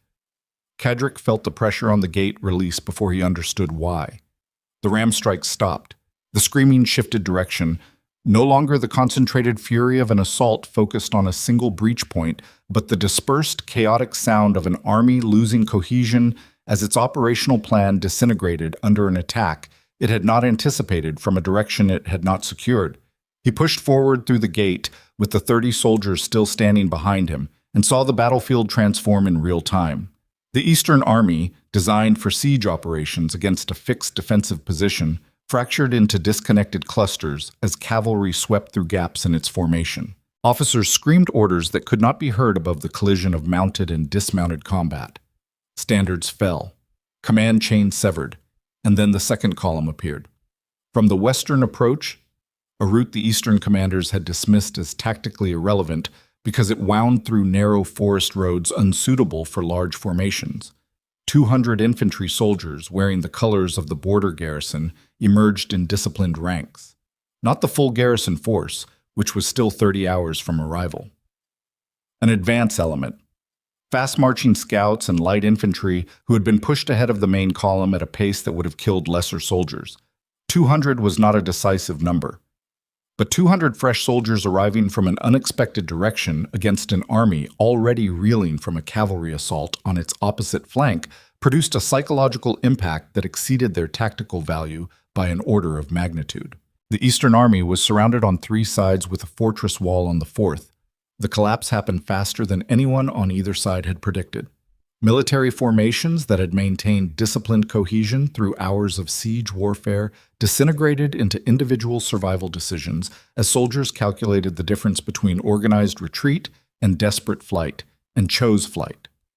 Officers who tried to rally their troops found themselves commanding empty ground as units melted into the surrounding forest with the speed of men who had decided that the cause they were fighting for was not worth the death approaching from multiple directions. By the time the winter sun cleared the mountain peaks and flooded the valley with cold, brilliant light, the Battle of Blackthorn Keep was over. Not with a dramatic final confrontation, not with a decisive duel between commanders. With the slow, grinding cessation of violence that characterized most actual military engagements, clusters of fighting dying down one by one as Eastern soldiers surrendered, fled, or simply stopped moving. The battlefield quieted in stages, the way storms pass, leaving behind a landscape altered in ways that would take years to fully comprehend. Kedrick stood at the main gate and watched the last organized resistance dissolve into scattered figures, disappearing into the tree line. His sword arm hung at his side. The blade was nicked and dulled from hours of use, its edge carrying the specific damage that came from meeting armor, bone, and oak at full force repeatedly until the steel itself grew weary. His body registered pain from locations he could not immediately catalog. A deep ache in his left shoulder where a siege stone had grazed his armor. A burning laceration across his right forearm where a blade had found the gap between gauntlet and vambrace. And a pervasive exhaustion that settled into his joints and muscles with the finality of a man whose body had maintained combat readiness for over 40 hours and was now informing him, with the blunt honesty of physical systems, that the account was overdrawn. He lowered himself onto the stone step at the base of the gate and sat in the blood and debris of a battle his fortress had survived. Around him, soldiers moved through the aftermath with the particular combination of urgency and disorientation that followed intense combat. Physicians reached the wounded. Engineers assessed structural damage to the gate and walls. Officers conducted head counts that would reveal the cost of survival in the most brutal currency available, the number of names that would not answer when called. Seraphine found him there. She emerged from the fortress interior still wearing the clothes she had worn during the civilian deployment, now darkened with dust and the particular grime that accumulated from hours of physical labor in a stone corridor under siege conditions. Her hands were raw from handling timber braces. Her hair had long since abandoned any arrangement and fell in dark strands across a face that showed the combined effects of exhaustion, adrenaline withdrawal, and the specific expression of a person processing the reality of what they had just survived. She sat beside him on the step without speaking. For a long time, minutes that felt like something beyond measurement, they simply existed in the aftermath together, breathing air that smelled like smoke and iron, and the cold mineral scent of stone that had absorbed the heat of burning pitch and was slowly releasing it into the winter morning. Watching soldiers carry wounded through the courtyard, listening to the sounds of a fortress beginning the long, painstaking process of accounting for what it had lost and inventorying what remained. "How many?" Seraphine asked eventually. "I do not know yet." Kadrick's voice carried the raw, abraded quality of vocal cords that had been screaming orders for hours. "Enough that the number will hurt when I hear it." "Does it always hurt?" "Every time." He looked at his hands, gauntleted, blood-crusted, resting on his knees with the heavy stillness of instruments that had been used for their designed purpose, and were now confronting the gap between function and feeling. "My father told me once that the day a commander stops feeling the weight of his casualties is the day he becomes dangerous to his own people. I spent 20 years believing he was wrong, believing that emotional detachment was the only way to make decisions that required accepting loss. And now? Now I understand what he actually meant. The weight is not a weakness. The weight is the mechanism that keeps a ruler human. Remove it, and you can make any decision without flinching. But the decisions you make without flinching are the ones most likely to require flinching." She leaned against the gatepost. The stone was cold against her back, and she felt the chill seep through fabric into muscle, with the insistent grounding reality of physical sensation reminding her body that it was still alive. "Your father understood more than you give him credit for." "My father understood everything except himself." That is the particular tragedy of brilliant men. They can analyze every system in the world except the one operating inside their own chest. Kedrick turned his head and looked at her. "I spent 20 years building a version of myself designed to correct his failures. No emotional attachment, no vulnerability, no connection deep enough to compromise judgment. And in 72 hours, every assumption underlying that design was exposed as architecture built on the wrong foundation." Wrong foundation does not mean wrong structure. You kept this duchy together through a conspiracy, a betrayal, and a siege. The man you were before this week could not have done that. The man I was before this week would not have needed to. The conspiracy survived because I trusted the wrong person. The betrayal occurred because my security architecture was built around a single point of failure. The siege happened because my response to the conspiracy forced the enemy to accelerate a timeline I should have preempted. He exhaled slowly. "I am not absolved by the outcome. Surviving a crisis you contributed to is not the same as preventing it. No one prevents every crisis. The measure of a ruler is not whether disaster arrives, but what remains standing when it passes." The morning expanded around them. Sunlight crept across the courtyard in slow degrees, illuminating the aftermath of the battle with the impartial clarity of light that made no distinction between triumph and devastation. Both existed simultaneously. A fortress that had survived, bodies that had not, walls still standing, families that would learn before nightfall that someone they loved was not coming home. The casualty reports began arriving within the hour. 112 soldiers killed, 243 wounded, of whom approximately 60 would not survive the week. Civilian casualties, 8 dead, 22 injured, most from falling debris during the siege ram assault on the main gate. Kedrick read each report personally, not because protocol required it, but because he owed the dead the specific acknowledgement of having their names pass through the mind of the man whose decisions had placed them on the wall where they fell. He read slowly. Let each name register. Let the weight his father had described settle into the place where it belonged, not as paralyzing grief, but as the deep structural recognition that authority and responsibility were not separate concepts, but a single mechanism, and that the man who wielded one without feeling the other was not a leader, but a weapon without a handler. By midday, the full border garrison arrived.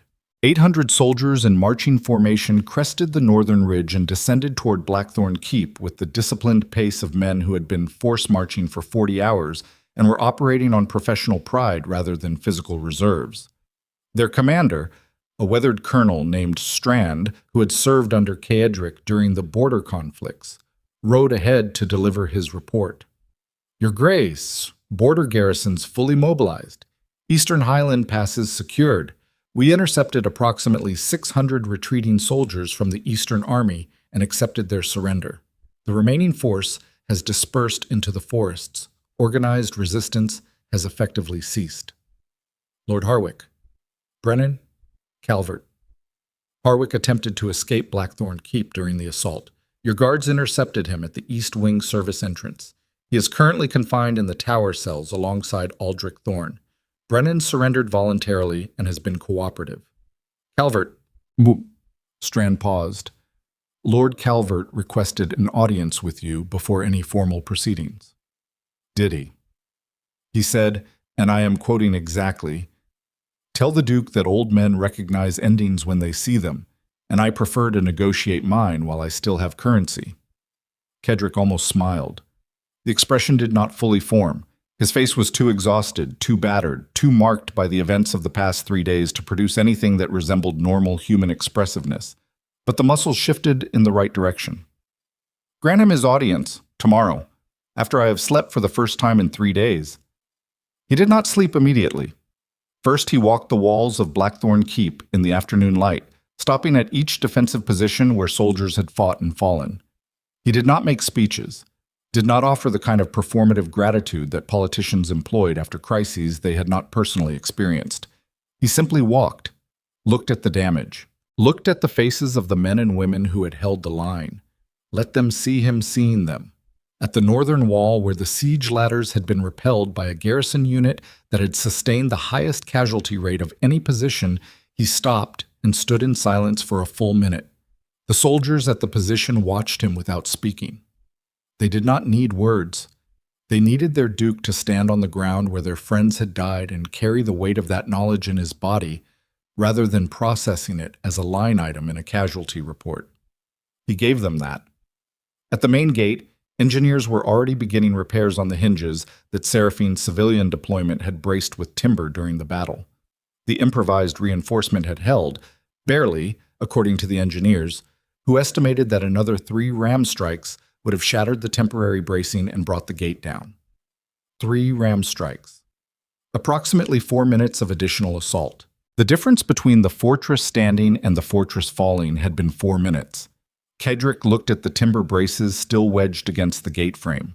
Rough-cut beams dragged from storage rooms and supply corridors by civilians who had never been trained for combat engineering and who had positioned them using nothing except common sense, desperate determination, and the direction of a woman who treated structural crisis the same way she treated financial analysis, as a problem to be solved through intelligence applied under pressure. 4 minutes. The margin between everything and nothing, held together by people who chose to act when acting seemed futile. He touched one of the timber braces with his bare hand. He had removed his gauntlets hours ago, and the raw wood was rough against skin that was blistered and cut from a sword grip maintained too long at too much intensity. The texture grounded him in something real, something that existed outside the abstract architecture of power and politics and strategic calculation. Wood, stone, human hands, the irreducible physical reality of people building something and then fighting to keep it standing. His father had never understood that. Alaric Ashcroft had ruled through the force of his personality, his strategic genius, his overwhelming capacity to dominate every room he entered and every mind he engaged. He had been brilliant, legendary, and ultimately, catastrophically alone, because the kind of power he wielded required no collaboration, invited no partnership, and eventually consumed every relationship it touched, until the man at the center stood in an empire of ashes, wondering why dominion felt indistinguishable from isolation. Kedrick had built the same empire, brick by brick, decision by decision, execution by execution. He had constructed a duchy that functioned with mechanical efficiency, maintained through fear and discipline and the absolute certainty that the man at the top required nothing from anyone except compliance. And it had nearly killed him. Not the conspiracy, not the siege, not the 4,000 soldiers who had marched against his walls. Those were external threats, the kind of danger that a man built for combat could meet and overcome through the application of skill, will, and superior tactical positioning. What had nearly killed him was the architecture of isolation itself, the carefully maintained distance between himself and every person in his domain that he had believed was strength, but was actually the single greatest vulnerability in his entire defensive structure. Because a man who trusted no one could be managed by anyone willing to invest enough time in becoming indispensable. A man who needed no one could be surrounded by enemies wearing the faces of servants. A man who believed that connection was weakness had already been defeated before the first blow was struck. He simply had not received the notification yet. Aldrich had exploited that architecture for 43 years, not because the steward was uniquely cunning, because the architecture itself was designed to be exploited. A system built on a single man's judgment, filtered through a single trusted intermediary, with no redundancy, no independent verification, and no relationship deep enough to provide an alternative perspective. That system was not a fortress. It was a trap with the door hanging open, waiting for someone patient enough to walk through it. Kedrick had built his own trap and then spent 20 years standing inside it, congratulating himself on the thickness of the walls. The audience with Lord Calvert took place in the small council chamber the following morning. Kedrick entered rested for the first time in days. Though rest was a relative term, he had slept for 6 hours and woken with the deep, full-body ache of a man whose physical systems were processing 3 days of accumulated damage with the methodical thoroughness of biological accounting. Every joint protested, every muscle registered complaint. The cut on his forearm had been stitched and dressed, and the bandage pulled against his skin with each movement as a constant, useful reminder that survival had a texture. Calvert sat at the council table with the unhurried composure of a man who had decided that dignity was the only possession worth maintaining when all other possessions had been forfeit. His ancient hands rested flat on the stone surface. His eyes, sharp, calculating, carrying 6 decades of aristocratic survival behind their pale surface, tracked the Duke's entrance with the attentive stillness of someone who had been studying powerful men since before the current Duke was born. "You look terrible," Calvert said. "I survived a siege. You are in a cell awaiting charges of treason. Neither of us is in a position to critique appearances." "Fair." The old lord inclined his head. "I requested this audience because I believe I have information you need, and because I prefer negotiating while I still have something to offer, rather than after I have been stripped of everything and reduced to begging." "Speak." The conspiracy was never Harwick's operation. Harwick is ambitious, greedy, and competent enough to manage a financial fraud scheme, but he lacks the strategic vision for something of this scale. The operation was designed and directed by someone significantly more powerful. Who? Magistrate Doorn, the Crown's representative at the Winter Assembly. Appointed to the royal court 6 years ago through a nomination process quietly managed by commercial interests connected to the Eastern maritime trade. His position gave him access to royal intelligence, legal authority to suppress investigations, and the institutional credibility to issue documents like the treason charges filed against you, charges he authored himself using intelligence provided by your steward. Kedrick processed this without visible reaction. The information reorganized his understanding of the conspiracy's architecture with the satisfying precision of a final piece, completing a pattern he had been assembling for days. "You are telling me the Crown itself was compromised. I am telling you that one man inside the Crown's legal apparatus used his position to protect a conspiracy that served his personal financial interests. The Crown as an institution was not compromised. It was infiltrated by an individual who understood that institutional trust is the most valuable currency in any political system, and that counterfeiting that currency is the most efficient path to power. And your role in this? My role was survival. When a man my age is presented with evidence that the existing power structure is being reorganized by forces he cannot resist, he has 2 options: resist and be destroyed, cooperate and maintain enough position to influence the outcome. Calvert met the Duke's eyes without flinching. I chose cooperation. I am not proud of it. But I am alive, which is more than can be said for the last 3 lords who attempted to resist Doorn's network independently. You could have come to me. You were inside Aldrich Thorne's information bubble. Every communication that reached you was filtered through a man working for the other side. Coming to you would have meant trusting that my warning would reach your actual ears rather than being intercepted, rewritten, or simply deleted by the most effective intelligence officer in the kingdom. The silence held for 10 seconds. "What do you want?" Kedrick asked. "I want to not die in a cell. Beyond that, I defer to your judgment. You have earned that deference. Not through this conversation, through the fact that you held a fortress against 4-to-1 odds with a garrison that should have broken in the first hour and did not because every soldier on that wall was fighting for a duke who was fighting beside them rather than behind them." Calvert's voice carried the weight of a man offering genuine respect for the first time in a long career built on strategic flattery. Alaric would have directed the battle from the tower. You bled at the gate. That distinction matters more than any political calculation I can offer. Kedrick stood. You will remain confined until the tribunal. Your cooperation will be noted. Your testimony against Dorn will determine the terms of your future. Acceptable. And Calvert, Your Grace, if I discover that anything you have told me is inaccurate, the tribunal will become unnecessary. Understood. The tribunal convened 3 weeks later in the Grand Cathedral, under conditions that bore no resemblance to the chaotic assembly Kedrick had crashed with 300 soldiers and a desperate gamble. This time, the proceedings were organized with the meticulous precision of a legal process designed to establish a new precedent for how the kingdom handled institutional corruption. Seraphine had spent the intervening weeks working with financial officials from 7 allied houses to verify every element of the evidence independently, producing a documented case so comprehensive that the defense attorneys appointed to represent the accused spent their first day reviewing materials and their second day advising their clients to cooperate. Magistrate Dorn was arrested at his estate 3 days after the siege, attempting to destroy financial records that had already been copied and distributed. His trial lasted 4 days. The evidence was overwhelming.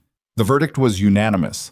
Lord Harwick received a sentence that stripped his family of titles, lands, and commercial holdings accumulated through 3 generations of legitimate enterprise and 3 years of systematic fraud. Count Brennan, whose involvement proved more peripheral than the initial evidence suggested, lost his military rank and commercial licenses but retained his family estate under supervised governance. Aldrich Thorne's case was the one Kedrick handled personally, not in the tribunal. In the tower cell where the old steward had been confined since his arrest. Kedrick entered alone. No guards, no witnesses. No institutional apparatus mediating the conversation between a duke and the man who had shaped his entire adult life while simultaneously undermining everything that life was built upon. Aldrich sat on the stone bench with his hands folded in his lap and his back straight against the wall. 3 weeks of confinement had not diminished his composure. If anything, the absence of his steward's role had revealed something more essential beneath. The posture of a man who had carried the weight of a 43-year deception and was now experiencing the particular relief of no longer needing to maintain it. "Have you come to execute me?" Aldrich asked. "I have come to understand you." "Understanding me is simple. I believed I was protecting this duchy from the same catastrophe that destroyed your father. Everything I did was in service of that belief. Everything you did was in service of your own certainty that you knew better than the man sitting on the throne what the duchy required. That certainty made you the most dangerous person inside these walls. Not because you were wrong about the threat, because you were so certain you were right that you built an entire shadow apparatus to enforce your vision without the inconvenience of consent." Aldrich was quiet for a long moment. The cell was cold.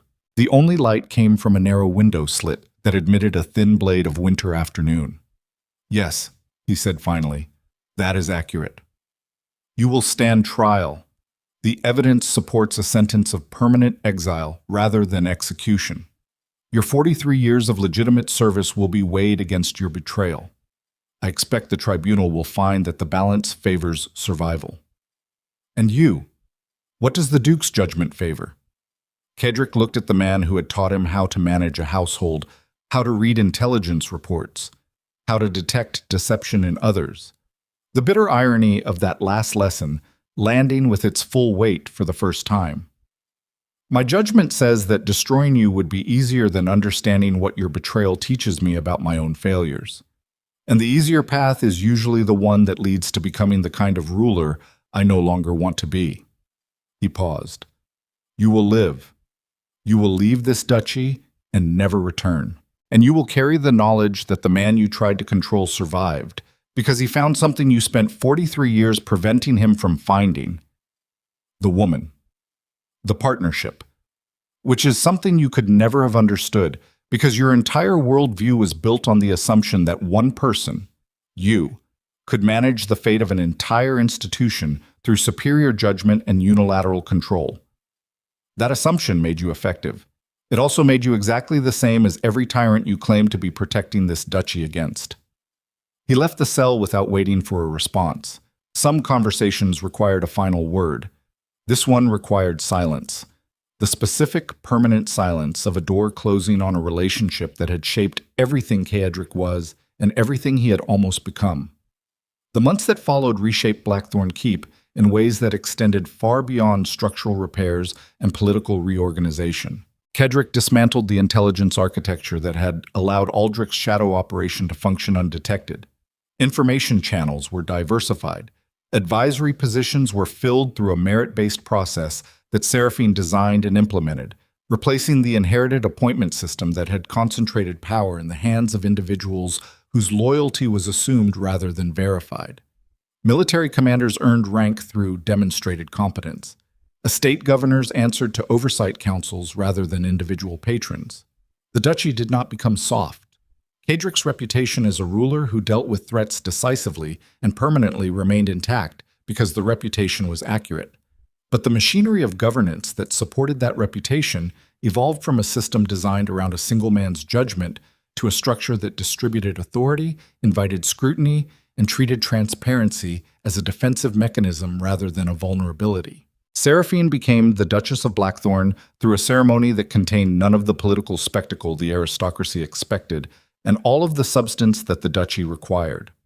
The union was formalized in the small council chamber rather than the grand cathedral, witnessed by garrison commanders, financial officials, and the civilian volunteers who had braced the gate during the siege, rather than by nobles calculating the political implications of the alliance.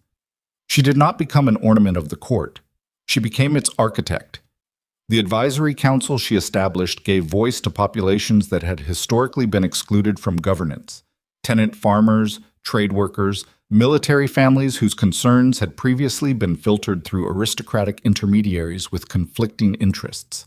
Petitions that had languished for months under the old system were resolved within weeks. Disputes between estates were adjudicated through documented evidence rather than political influence. The duchy became more prosperous, not despite the upheaval, but because of it. Because systems built on fraud and manipulation inherently constrain productivity, and removing those constraints released economic energy that had been suppressed for years under the weight of institutional corruption.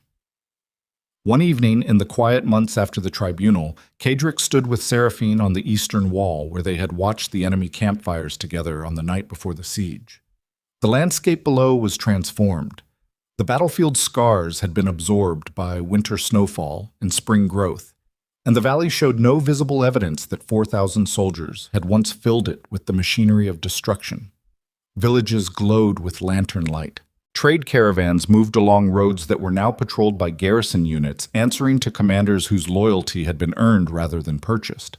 The distant mountains stood against a darkening sky with the impassive permanence of geography that outlasted every human conflict fought beneath its ridgelines. "Your father would not recognize this duchy," Seraphine said. "My father would not recognize me. Is that a loss?" Kaedric considered the question with the careful attention he now gave to every question that touched the architecture of who he was and who he had chosen to become. "My father was brilliant, ruthless, strategically gifted beyond anyone I have ever encountered, and he died alone in a room full of people because he built a world that required his constant presence at the center, and then discovered that the center was a place where no one could actually reach him." He looked at the villages below. "I spent 20 years trying to be a better version of what he was. Harder, more disciplined, more controlled. And I produced an identical result using different materials. The isolation was the same, the vulnerability was the same. The fundamental error, believing that strength meant needing nothing from anyone, was exactly the same. And now? Now I understand that the most dangerous thing I ever did was not fighting a siege or confronting a conspiracy. The most dangerous thing I ever did was sitting on a stone step after the battle and allowing another person to sit beside me without treating their presence as a threat to be managed." He turned to her. "Everything I was trained to be told me that moment was a weakness. Everything I have learned since tells me it was the first strategic decision I ever made that was not contaminated by fear." Seraphine looked at him with the expression he had come to recognize as her version of tenderness. Not soft, not yielding, but fierce with the specific intensity of someone who valued what she saw because she understood exactly what it had cost to build. "You are still the most dangerous man in this kingdom," she said. "I am aware. And you are still capable of the kind of ruthlessness that makes experienced generals uncomfortable. Also aware. The difference is that the man standing on this wall tonight uses those qualities in service of something larger than his own survival. And that distinction between power exercise for self-preservation and power exercise for the people it protects is the distinction your father never learned and your steward never understood and your enemies never anticipated." She took his hand. Not the desperate, combative grip of the archive or the gate. Something different. The steady, deliberate contact of two people who had passed through fire together and emerged not unscathed but unbroken, carrying scars that served as evidence of what they had survived rather than predictions of what would destroy them.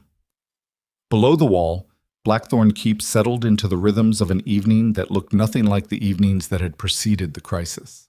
Guards walked the walls with professional vigilance rather than fearful alertness.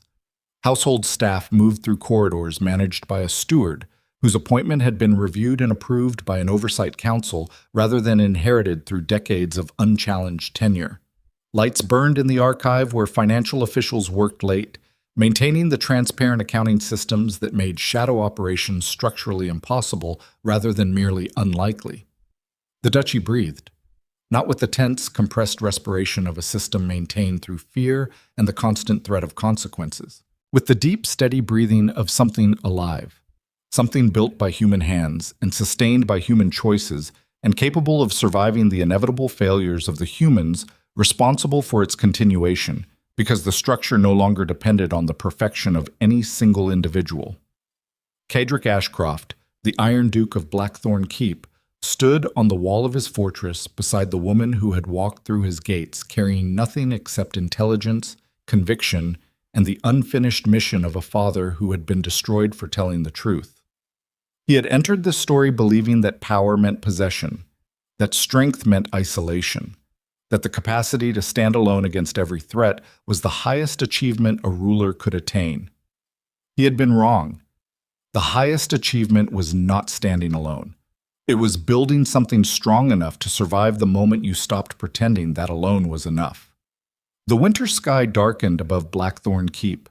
Stars appeared in configurations that had watched over this valley since before the first stone was laid and would continue watching long after every duke, every duchess, every conspiracy, and every act of courage had passed into the deep silence of history. But tonight, the fortress was warm, and the two people who ruled from its walls did not stand above their domain looking down.